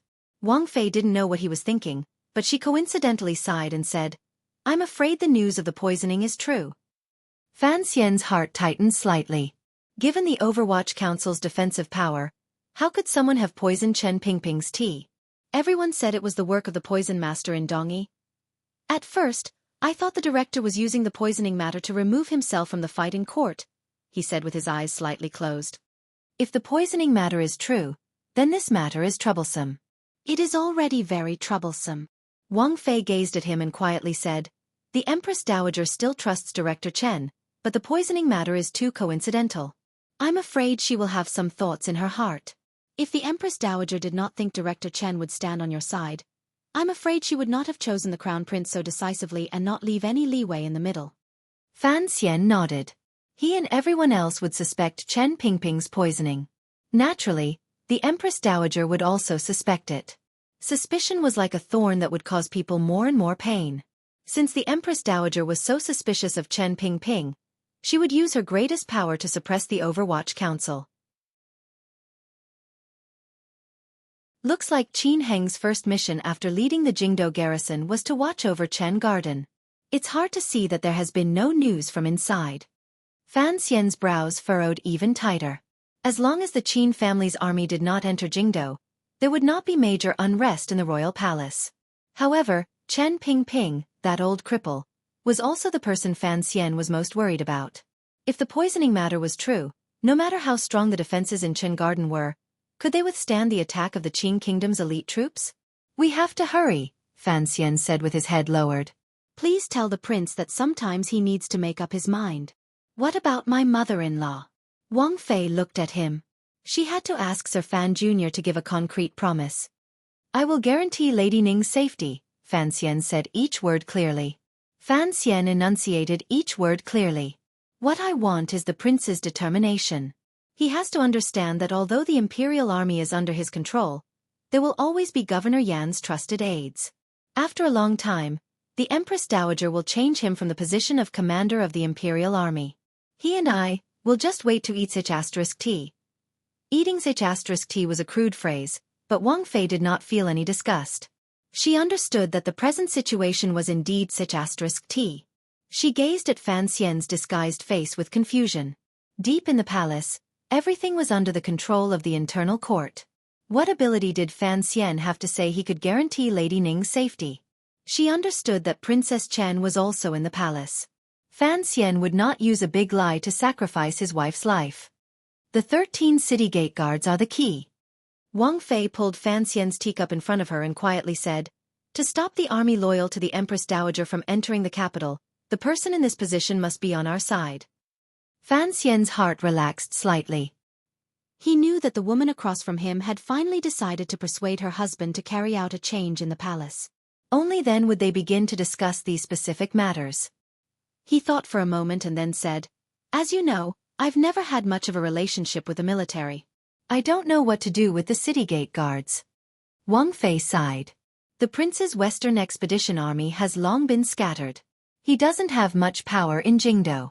He is far from the Qin and Yi families. She paused and then said, of course, if Director Chan was in the capital, presumably he would have a way to influence the 13 city gate guards. Don't bring that up. Hearing Chen Pingping's name, Fan Xian pushed down the chill in his heart and shook his head. Since it is so, we must hurry and resolve the matters in the palace before the city gates open. It is too difficult. Wang Fei stared into his eyes. Fan Xian pulled back the teacup in front of her and said with his head down, there is only one teapot, but there are too many teacups. Don't keep your eyes on the Qin family's army. Think of the Yi family. Yizhong is not far from the capital. Although the Empress Dowager has ordered him to return to Dingzhou, who knows if the thousands of Hu fighters have left yet? Wang Fei bit her lip. Her heart jumped. Fan Xian raised his head and calmly said, the second prince's thoughts are simple. He will temporarily push the crown prince to the throne, but he wants a part of this pot of tea in Jingdo. If the Yi family behind him doesn't enter the capital, what right does he have to speak? Of course, all of this happened with my mother-in-law's approval. Fan Xian rubbed his temples. The eldest princess is not like the Empress Dowager. She is a woman who worships military power. If we have to kill a few thousand people to stabilize the court, she won't mind. Wang Fei was silent for a moment and then slowly stood.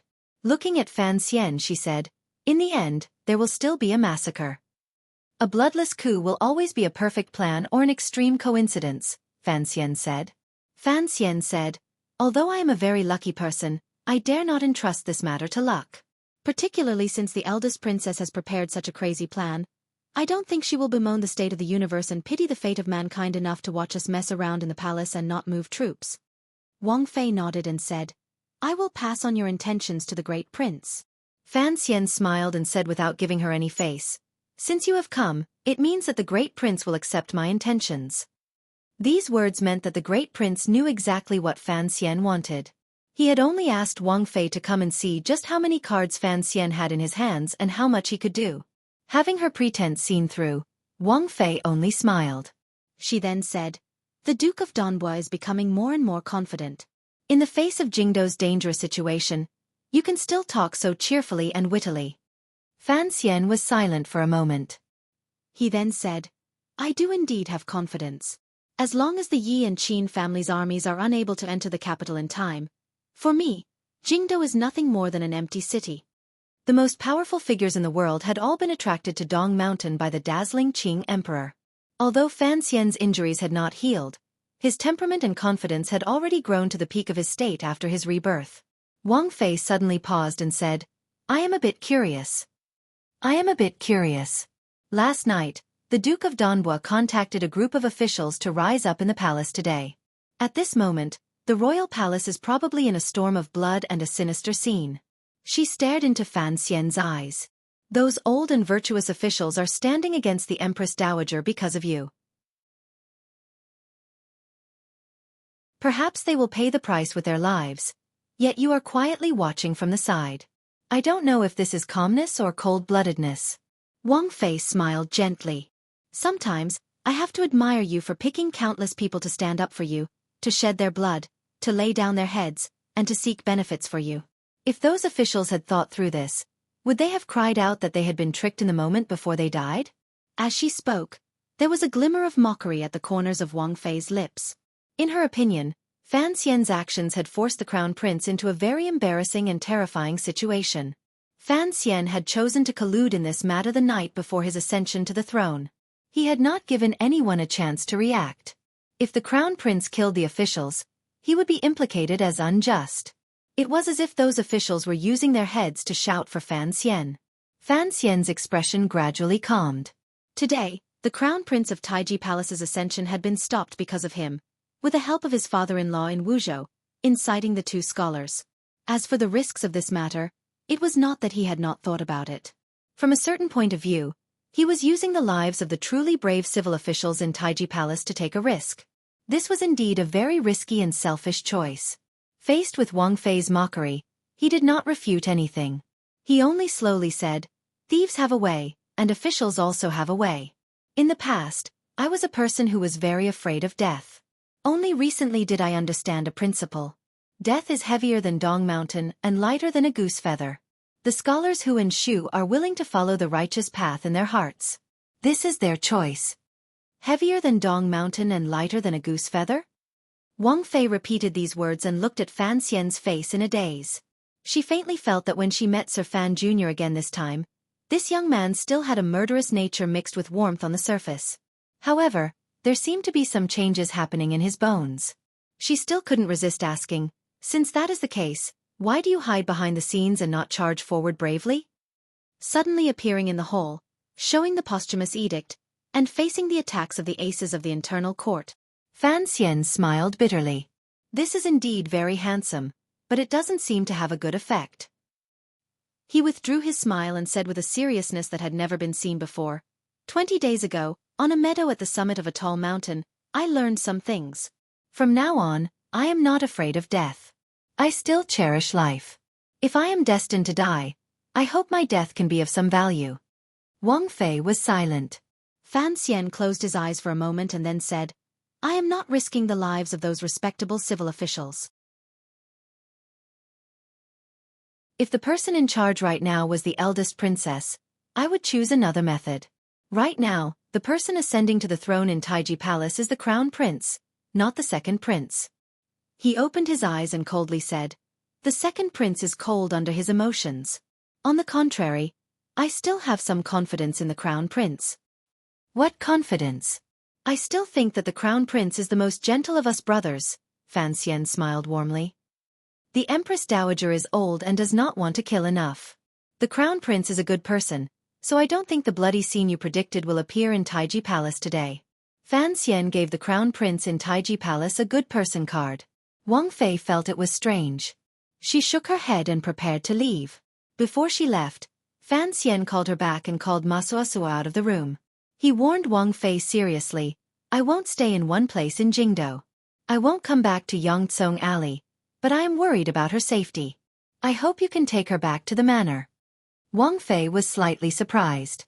She hadn't thought that Fan Xian would be thinking about Ma Xueqi's safety.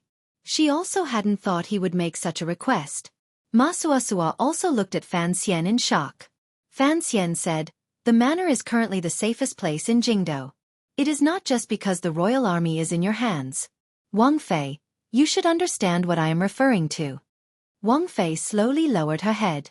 This time, there was the shadow of a large power in the Qing kingdom. Even the eldest princess had to give some face to a foreign ally, and give some face to the sister of the northern Qi emperor.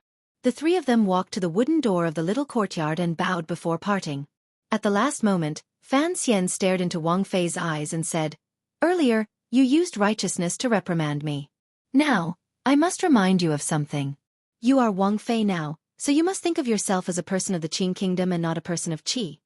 Wang Fei's heart trembled slightly. She didn't dare look directly into Fan Xian's deep and cold eyes.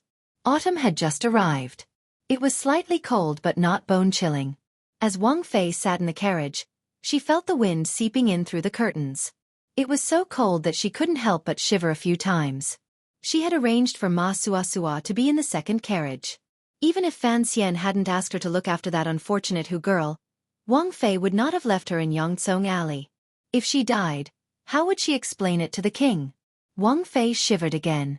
She was the only one in the carriage. She had enough time to reflect on Fan Xian's last words. She knew that Fan Xian already had a comprehensive plan for this entire matter, which was why he was reminding her. As for Fan Xian, Wang Fei had married from northern Qi. They had traveled together and carefully observed him. She knew very well how powerful he was, particularly the tense scene in Taiji Palace. It had been caused by the wave of his sleeve overnight. Wang Fei couldn't help but feel a glimmer of respect. Presently, the powers behind Fan Xian were being watched by the palace and could not act on their own. Yet, he was still able to create such a large ruckus. Wang Fei truly didn't know what other trump cards Fan Xian was hiding. Thus, she decided to stand firmly by the king's side and behind Fan Xian. Things like history always followed the victors. The carriage returned to the manor. Wang Fei brought Ma Suasua into the back garden and called for servants to arrange a residence for the Hu girl. She brought her alone to the lakeside and walked into the pavilion in the center of the lake. Half a year ago, this pavilion had held all of the children of the royal family other than the crown prince. That short period of peace in the emperor's family had long turned into a bubble because of the Qing emperor's death. The emperor's children were all searching for a way to kill their brothers and sisters. Wang Fei sighed and sat by the window. Facing the person who had been waiting in the pavilion, she said, "Has there been any news from the king's side?" The person replied respectfully, "There have been some strange movements in the imperial army. According to the deputy, the king is guarding the palace walls. He should be able to suppress those people." The person was wearing normal clothing. He was probably a housekeeper. He spoke very respectfully to Wang Fei, but there was a presence that a servant should not have between his brows. He quietly said, "Princess, did you see that person earlier?" Princess? Only a person who would call Wang Fei so naturally could be a Qi person. Wang Fei nodded silently. A moment later she suddenly said, "Maintain peace with the eldest princess's side for now. Don't say anything." The person furrowed his brows slightly and said, "I am under the emperor's strict orders to help the princess control the situation in the Qing kingdom. Since Fan Xian has already appeared, we must inform the eldest princess." Wang Fei looked at him and slowly said, "I don't know what Shangjing is thinking. I only know that Fan Xian cannot die for now."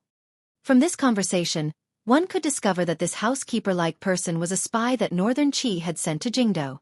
He was an important figure responsible for contacting the eldest princess's side during the Qing kingdom's internal strife. The person's expression was slightly cold. Looking at Wang Fei, he said, "Princess, please remember, you are a citizen of the Qi kingdom.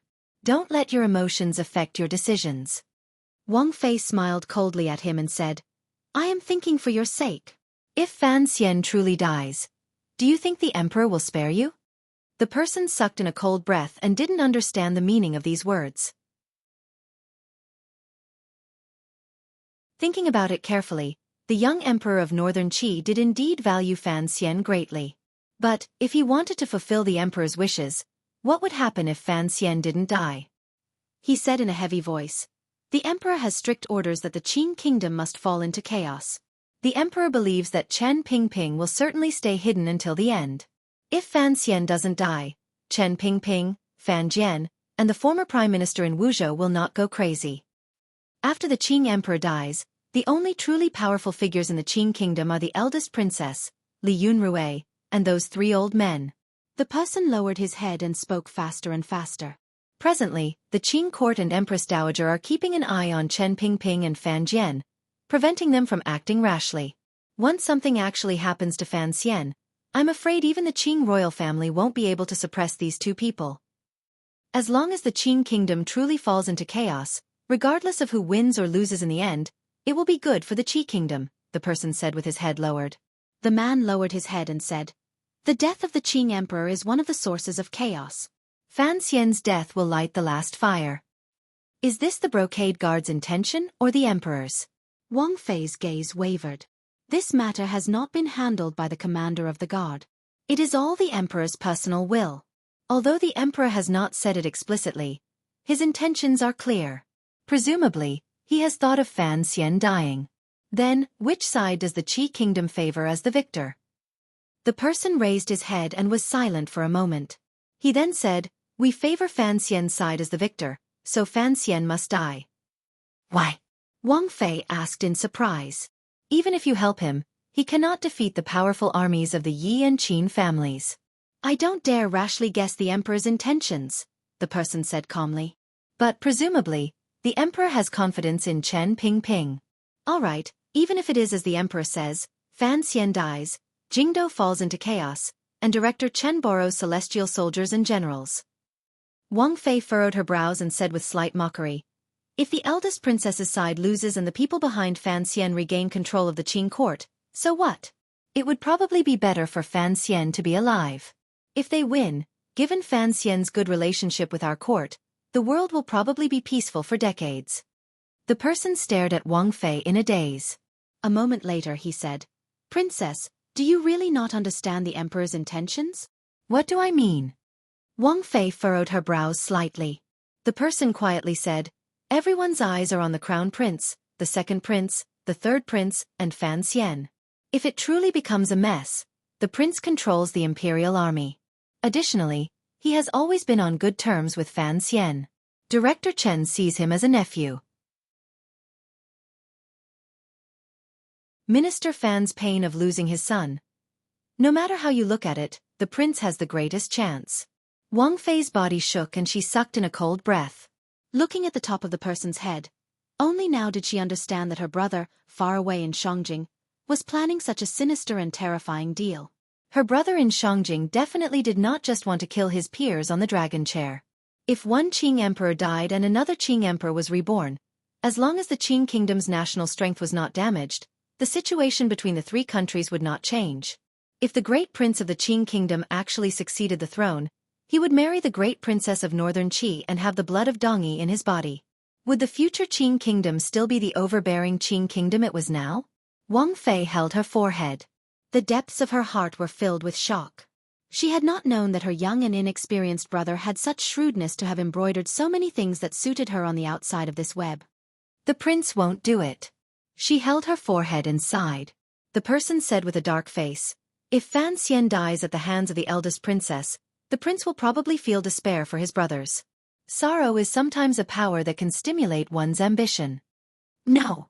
Wang Fei suddenly raised her head and resolutely said, "You don't understand. The emperor also doesn't understand what kind of person the prince is. Fan Xian cannot die.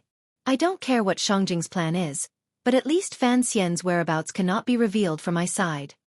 The person glanced at Wang Fei with slight pity and apology. He knew that if this really happened and the prince found out that Wang Fei had betrayed Fan Xian, there would probably be big problems between husband and wife. No wonder Wang Fei firmly did not allow this. However, he lowered his head and bowed. "Apologies, Princess. I will take full responsibility for this matter. When the carriage left Yongtsong Alley earlier, I had already notified the eldest princess of the Qing kingdom." Wang Fei's body shook. She stared at the person in disbelief. Her gaze quickly passed through the window and toward the clear sky outside the manor. She didn't know if Fan Xian would be able to keep his life. Fan Xian was a careful person. Otherwise, he would not have allowed Wang Fei to take Masua Suar away. After all, he could not imagine that Wang Fei, who already saw herself as mostly a Qing person, still had a pure Qi person by her side. Given his relationship with the Northern Qi Emperor, even if Northern Qi had participated in the assassination of the Qing Emperor, he still thought that Northern Qi would not target him. Thus, he stayed a little longer in the courtyard in Yongtsong Alley until the sky gradually darkened. Only then did he put on a normal straw hat and walked out of the courtyard and the alley. Amidst the white banners between the private residences, he headed in the direction of the first bureau of the Overwatch Council. He decided to take the risk to find Mu Tai. The silence in Chen Garden outside Jingdo made him feel a glimmer of inauspiciousness. Perhaps everyone in the world would think that Chen Pingping was still silently enduring and waiting, but Fan Xian did not think so. Distance created a sense of beauty and mystery. Fan Xian, who was incomparably close to the crippled old man, knew that Chen Pingping was old and did not have much time left in his life. At such a time, he was truly worried about the safety of Chen Garden. Chen Garden was on the outskirts of Jingdo and did not have tall palace walls. Even if the 500 Black Knights were not far from the garden, how could they stand against the Qing military's attack? His mood was anxious, so he didn't pay much attention to his surroundings. His ears twitched and he heard the sound of horse hooves coming from a distant street. Only then did he know that his whereabouts had finally been caught by the eldest princess for the first time. Fan Xian turned his head and used his professional gaze to immediately see the 3 spies following him not far to his right. He furrowed his brows and turned into a small alley behind him, trying to disappear among the layers of private residences in Jingdo before they closed in. The 3 spikes followed him without fear of death. Fan Xian turned his body. His left hand sliced out horizontally and chopped down on the throat of the person closest to him. There was the sound of bones breaking as the person fell limply to the ground. Immediately after, he kicked the second person's genitals. His left hand dug in, and a crossbow bolt flew out from his sleeve and pierced into the third person's eye socket. He acted very casually, cleanly and clearly, but also incomparably fast. He didn't give the 3 people any time to sound the alarm. Fan Xian knew that there were eldest princess people beside him, so he didn't stop. His left hand stuck to the stone wall beside him and prepared to flip onto the eaves. A person flew down from the sky. A metal palm the size of a cattail leaf fan headed toward Fan Xian's face. The wind from the palm was like a knife. It made Fan Xian's eyes narrow and his face hurt. Only now did he understand that his words earlier in the council and Wang Fei had been a bit overconfident. The top aces in the world had probably all been destroyed on Dong Mountain. However, Jingdo was a place of hidden dragons and crouching tigers. The aces of the military still came in an endless stream. For example, the palm coming right now was at least at the 8th level. Fan Xian narrowed his eyes and flipped his palm to meet it. The 2 palms faced each other without a sound. It was as if they were stuck together. In the next moment, he took a deep breath and relaxed his knees slightly. Threads of dust shook out from under his cloth shoes. There was a muffled thud. The bones of the military ace's wrist, arm, and sternum were all shattered. His entire body was sent flying into the sky by a copious and irresistible tyrannical power. Spraying out fresh blood, the ace flew miserably with an expression of disbelief on his face. It was as if he couldn't understand how such a gentle-looking young man could have a tyrannical aura that was completely different from his. Fan Xian pulled back his calm palm and coughed. He felt a sharp, tearing pain in the left side of his chest. He knew that the heavy injury Yan Xiaoyi had given him was beginning to act up again. He knew he couldn't fight for long.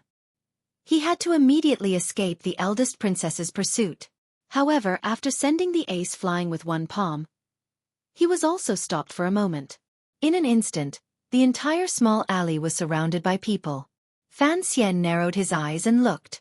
He could tell that there were soldiers from the Jingdo garrison stationed in the capital, people from the Ministry of Justice, and even more aces from the Jingdo government. Behind them stood a few eunuchs from the internal court. It looked like other than his own Overwatch Council, all of the powerful yamens in Jingdo had sent people. Looking at this scene, Fan Xian sighed in his heart. He knew that no matter how tragic the ending in Taiji Palace was, at least for now, the palace had already confirmed his great crime of murdering the emperor. He had already become an evil thief that everyone had to punish. But he didn't feel a glimmer of fear. He also didn't feel the sorrow of a tiger falling from grace after being injured. He only watched all of this calmly.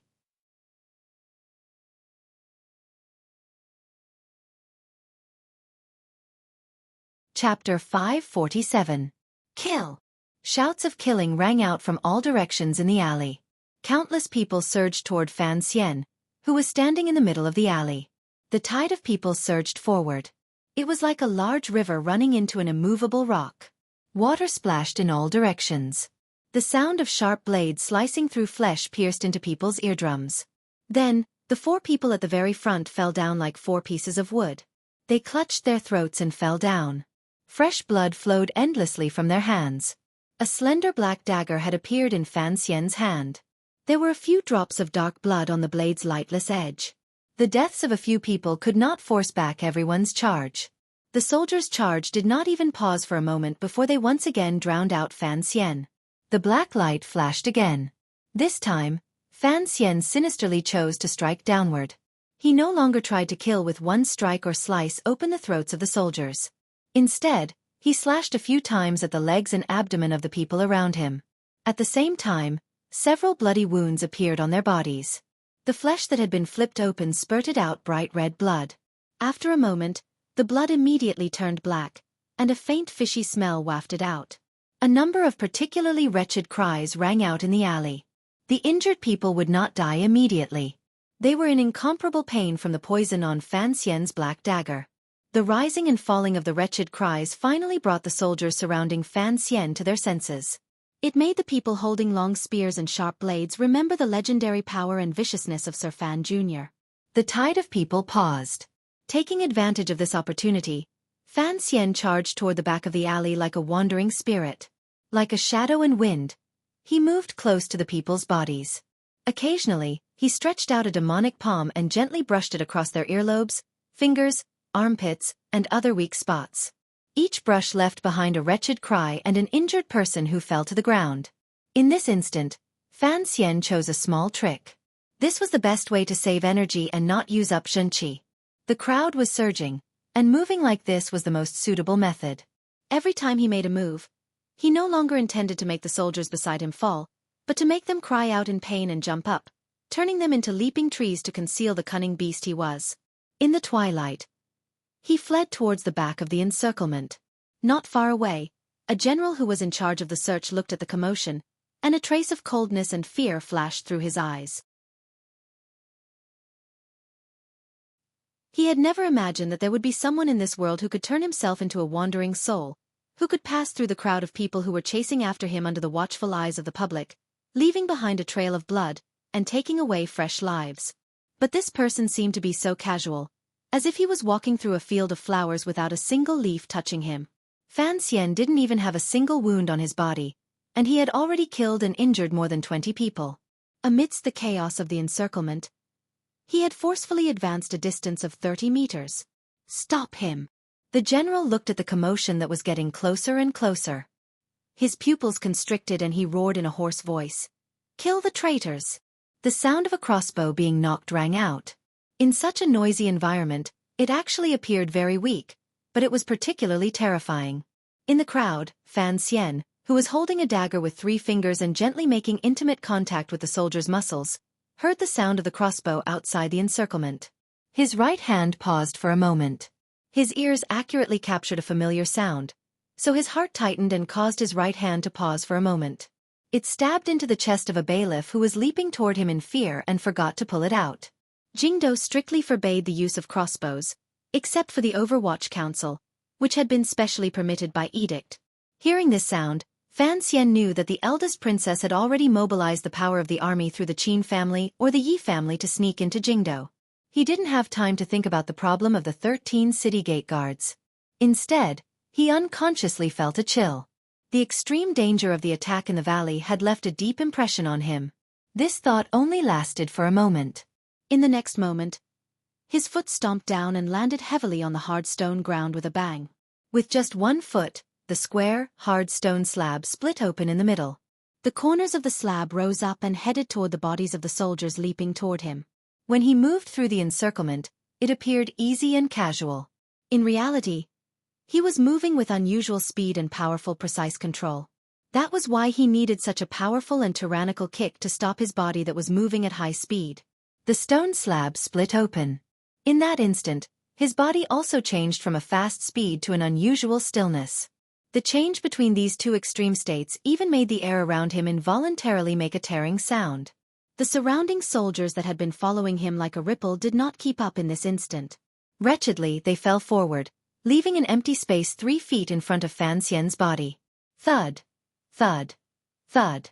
The sound of breaking wind rang out. Dozens of sinister and terrifying crossbow bolts grew under Fan Xian's feet like crops. They narrowly missed his body. His right hand continued to stab horizontally. The body of the bailiff hanging from the dagger was suddenly thrown forward by the sudden decrease in speed. His flesh sliced through the sharp black dagger. With a hiss, half of his body was sliced open. He fell heavily to the ground, splashing out countless amounts of blood. The soldiers behind Fan Xian could not stop their feet and directly crashed into his suddenly still body. He pulled back his elbow. Two muffled sounds rang out, and two figures were sent flying into the sky, shattering into pieces in the dusk sky, drawing countless shocking arcs in the air. Before the next round of crossbow bolts arrived, Fan Xian glanced at the general at the end of the alley from a distance. The tip of his foot pushed off the ground. Unexpectedly, he followed the two broken shadows he had sent flying and flew in the opposite direction toward the sky above the alley. The general felt Fan Xian's icy gaze from a distance and couldn't help but shiver. Gritting his teeth, he said viciously, "Wolf Camp, go, don't let him escape." In midair, the shattered pieces of bone and flesh fell to the ground with a clatter. Immediately after, whooshing sounds broke through the air. A dozen aces flipped onto the eaves and chased after Fan Xian, who was running on the eaves of the commoners not far away. In a moment, the aces of the Jingdo government and the Ministry of Justice led most of their subordinates and followed the path on the ground in relentless pursuit. "I want him to die." Inside Guangxin Palace in the royal palace, the eldest princess, who had returned to her layers of muslin curtains, said these words expressionlessly. The him in her words referred to Fan Xian, who was fighting guerrilla warfare with her in Jingdo. As long as Fan Xian did not die, it would be difficult for the eldest princess's expression to show a smile. "There seems to be a problem in Chen Garden," the eunuch beside the eldest princess said in a low voice. The eunuch beside the eldest princess said in a low voice, "The most important thing is that there seems to be a problem with the information transmission from Dongshan Road. It's already been 3 days, and the last news was 3 days ago." A strange flush suddenly flashed across Li Yunrui's cold and beautiful face. This flush was like the rosy clouds on the horizon. Blown by the night wind, it immediately disappeared, becoming the last smear of whiteness before night fell. The corners of her lips twitched slightly. In a quiet voice she said, "I only want Fan Xian to die. You don't have to worry about the Overwatch Council." "Yes, Your Highness." The eunuch bowed respectfully and then raised his head. It was one of the Qing Emperor's trusted eunuchs, Eunuch Ho, who was on the same level as Eunuch Yao. The eldest princess looked at Eunuch Ho's face with a slight smile and said, "You set that fire in the Eastern Palace very well. I want to see how well you set this last fire in Jingdo." After the Battle of Dong Mountain, no one knew if Eunuch Hong was dead or alive. Eunuch Yao must have already followed the Qing Emperor to heaven. In the present royal palace, the eunuch with the highest seniority, the most power, and the most trust of the Empress Dowager was Eunuch Ho. In the past, the Fan Manor and Lady Lu had spent a great deal of money to win over Eunuch Ho. Who would have thought that all this money would be wasted? From the beginning, he had been the eldest princess's person. The Qing Emperor and Fan Xian had long guessed who had set the fire in the Eastern Palace, but they had not thought of Eunuch Ho. Eunuch Ho bowed respectfully and said, "I will ask the Empress Dowager to issue an edict. However, my words do not have much power. At most, the Empress Dowager can issue an edict to the Imperial Army to join the search." He raised his head and carefully glanced at the eldest princess. "As you know, we have already used all the power we can. The Imperial Army also appeared in Yangtsong Alley earlier, but they did not move at all. It is clear that the Great Prince has other intentions." The eldest princess calmly said, "We cannot move the Imperial Army." Eunuch Ho probingly said, "Although something major happened in Taiji Palace today and 40 officials have been thrown into prison, the Empress Dowager's intentions have not changed. Since it has already been confirmed that the Crown Prince will inherit the throne, do you think we can move the Great Prince's position?" "You want me to talk to my mother?" the eldest princess said with slight mockery. "Don't make such plans. Presently, the Jingdo garrison is in my hands. The 13 city gate guards are still wavering. The Qin and Yi family armies are only a few days away from the capital. If even the commander of the Imperial Army is changed, how can my mother be at ease? As long as Lady Ning is well behaved in Hongguang Palace, the Imperial Army will belong to the Great Prince," the eldest princess coldly said. Mother has to find some balance.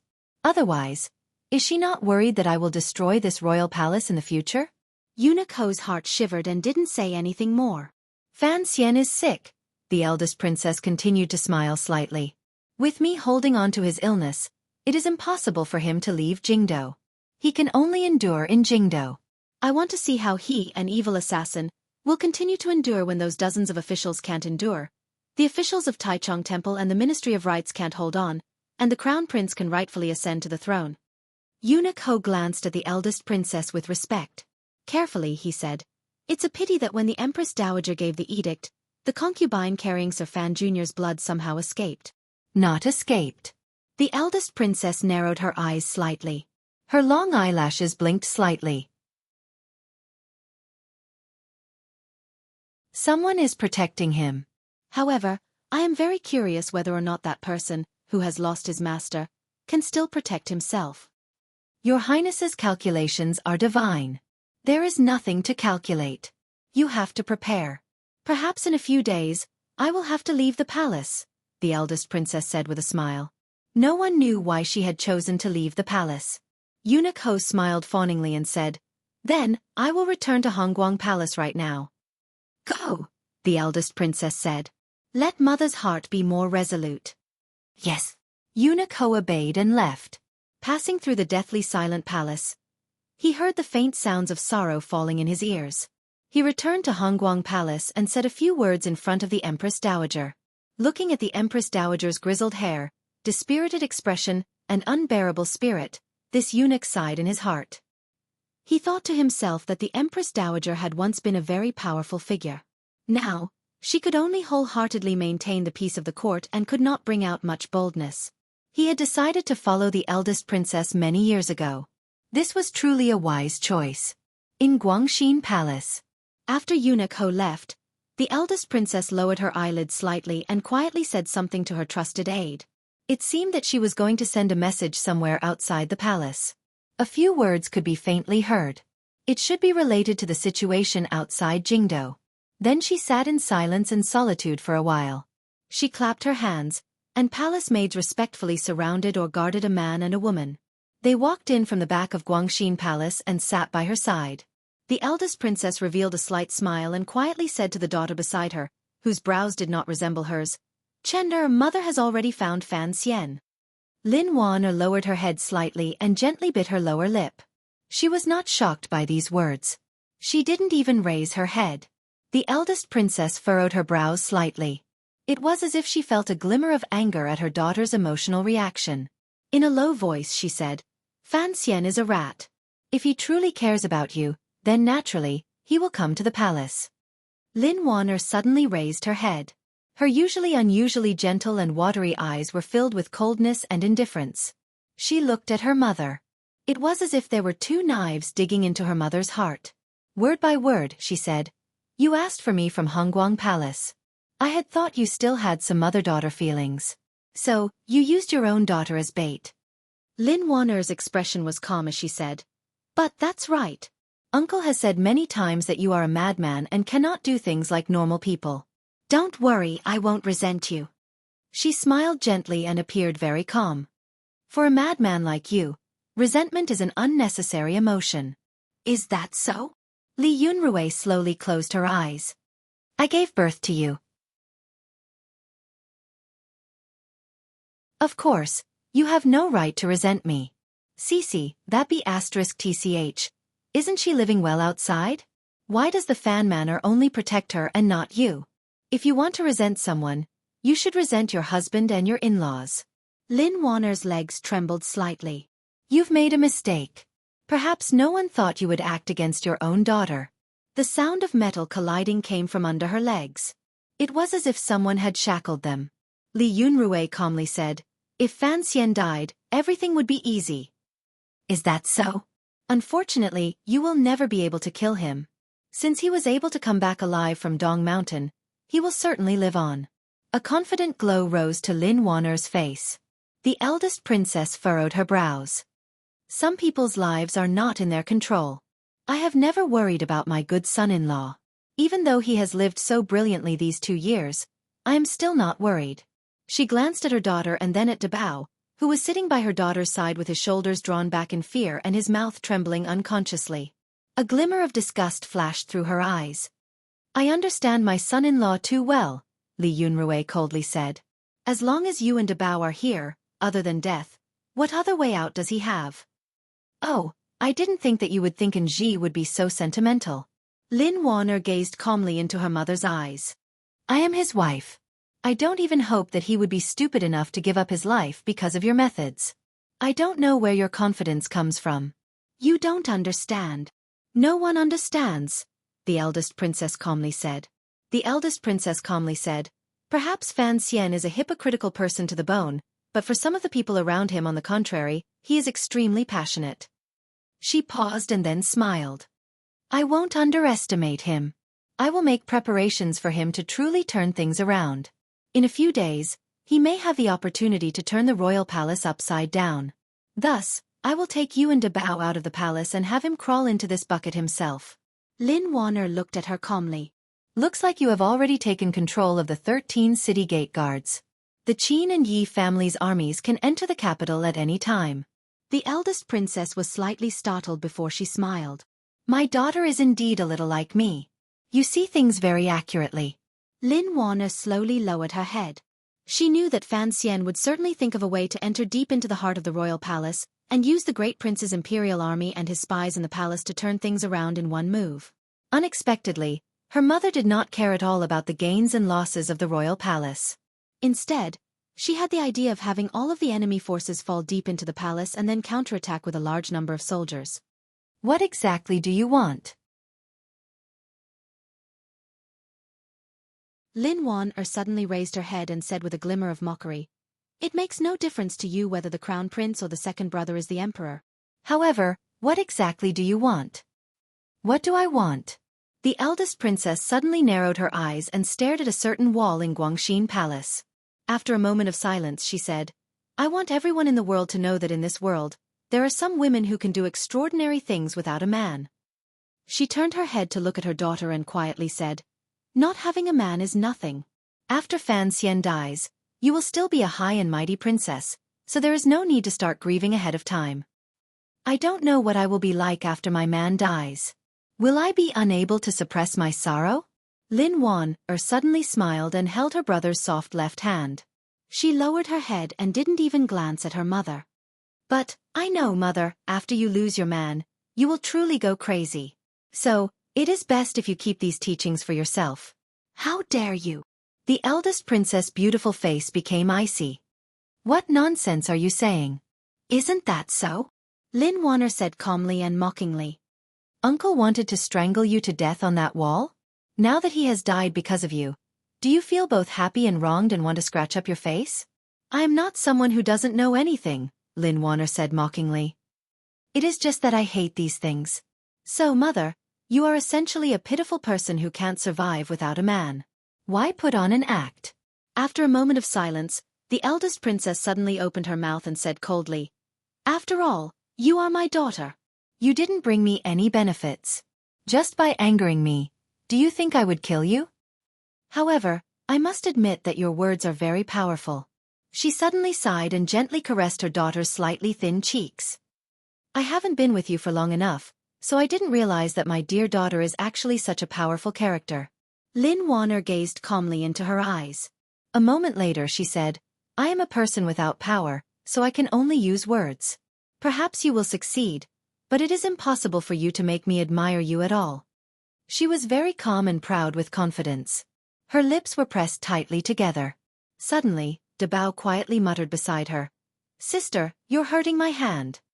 The eldest princess smiled and then quietly said, "Good daughter, don't be so angry. I will have Fan Xian die in front of you. When the time comes, you will be even angrier." She gently patted Lin Warner's icy face. Fan Xian found that he had sunk into a sea of people's war. Even if 80% of the Jingdo people thought he had been wronged, there were still 20% who truly saw him as a heinous and unforgivable traitor who had assassinated the emperor, colluded with foreign countries, and sold out the country. There were too many people in Jingdo. Even if it was only 20%, it was enough to gather into a terrifying power. Looking at the people beating gongs and drums and calling for bailiffs and soldiers to come and capture him, Fan Xian, who was running through the streets and alleys, smiled bitterly and couldn't help but want to curse. He wanted to take a loudspeaker and ask the people of the Qing kingdom who had worshipped him as an immortal poet in the past. If he really was a bastard, why did he come back to Jingdo? Furthermore, he had not thought that although his Overwatch Council was closely watched by the internal court, the secret agents of the First Bureau would purposely create trouble to help him. Even so, after fleeing for so long, he still had not shaken off the eldest princess's pursuit. The dozen or so experts from the military were really a headache. Even more troublesome were the bailiffs of the Jingdo government and the officials of the Ministry of Justice. These people hung around Jingdo all year round and had close relationships with the people.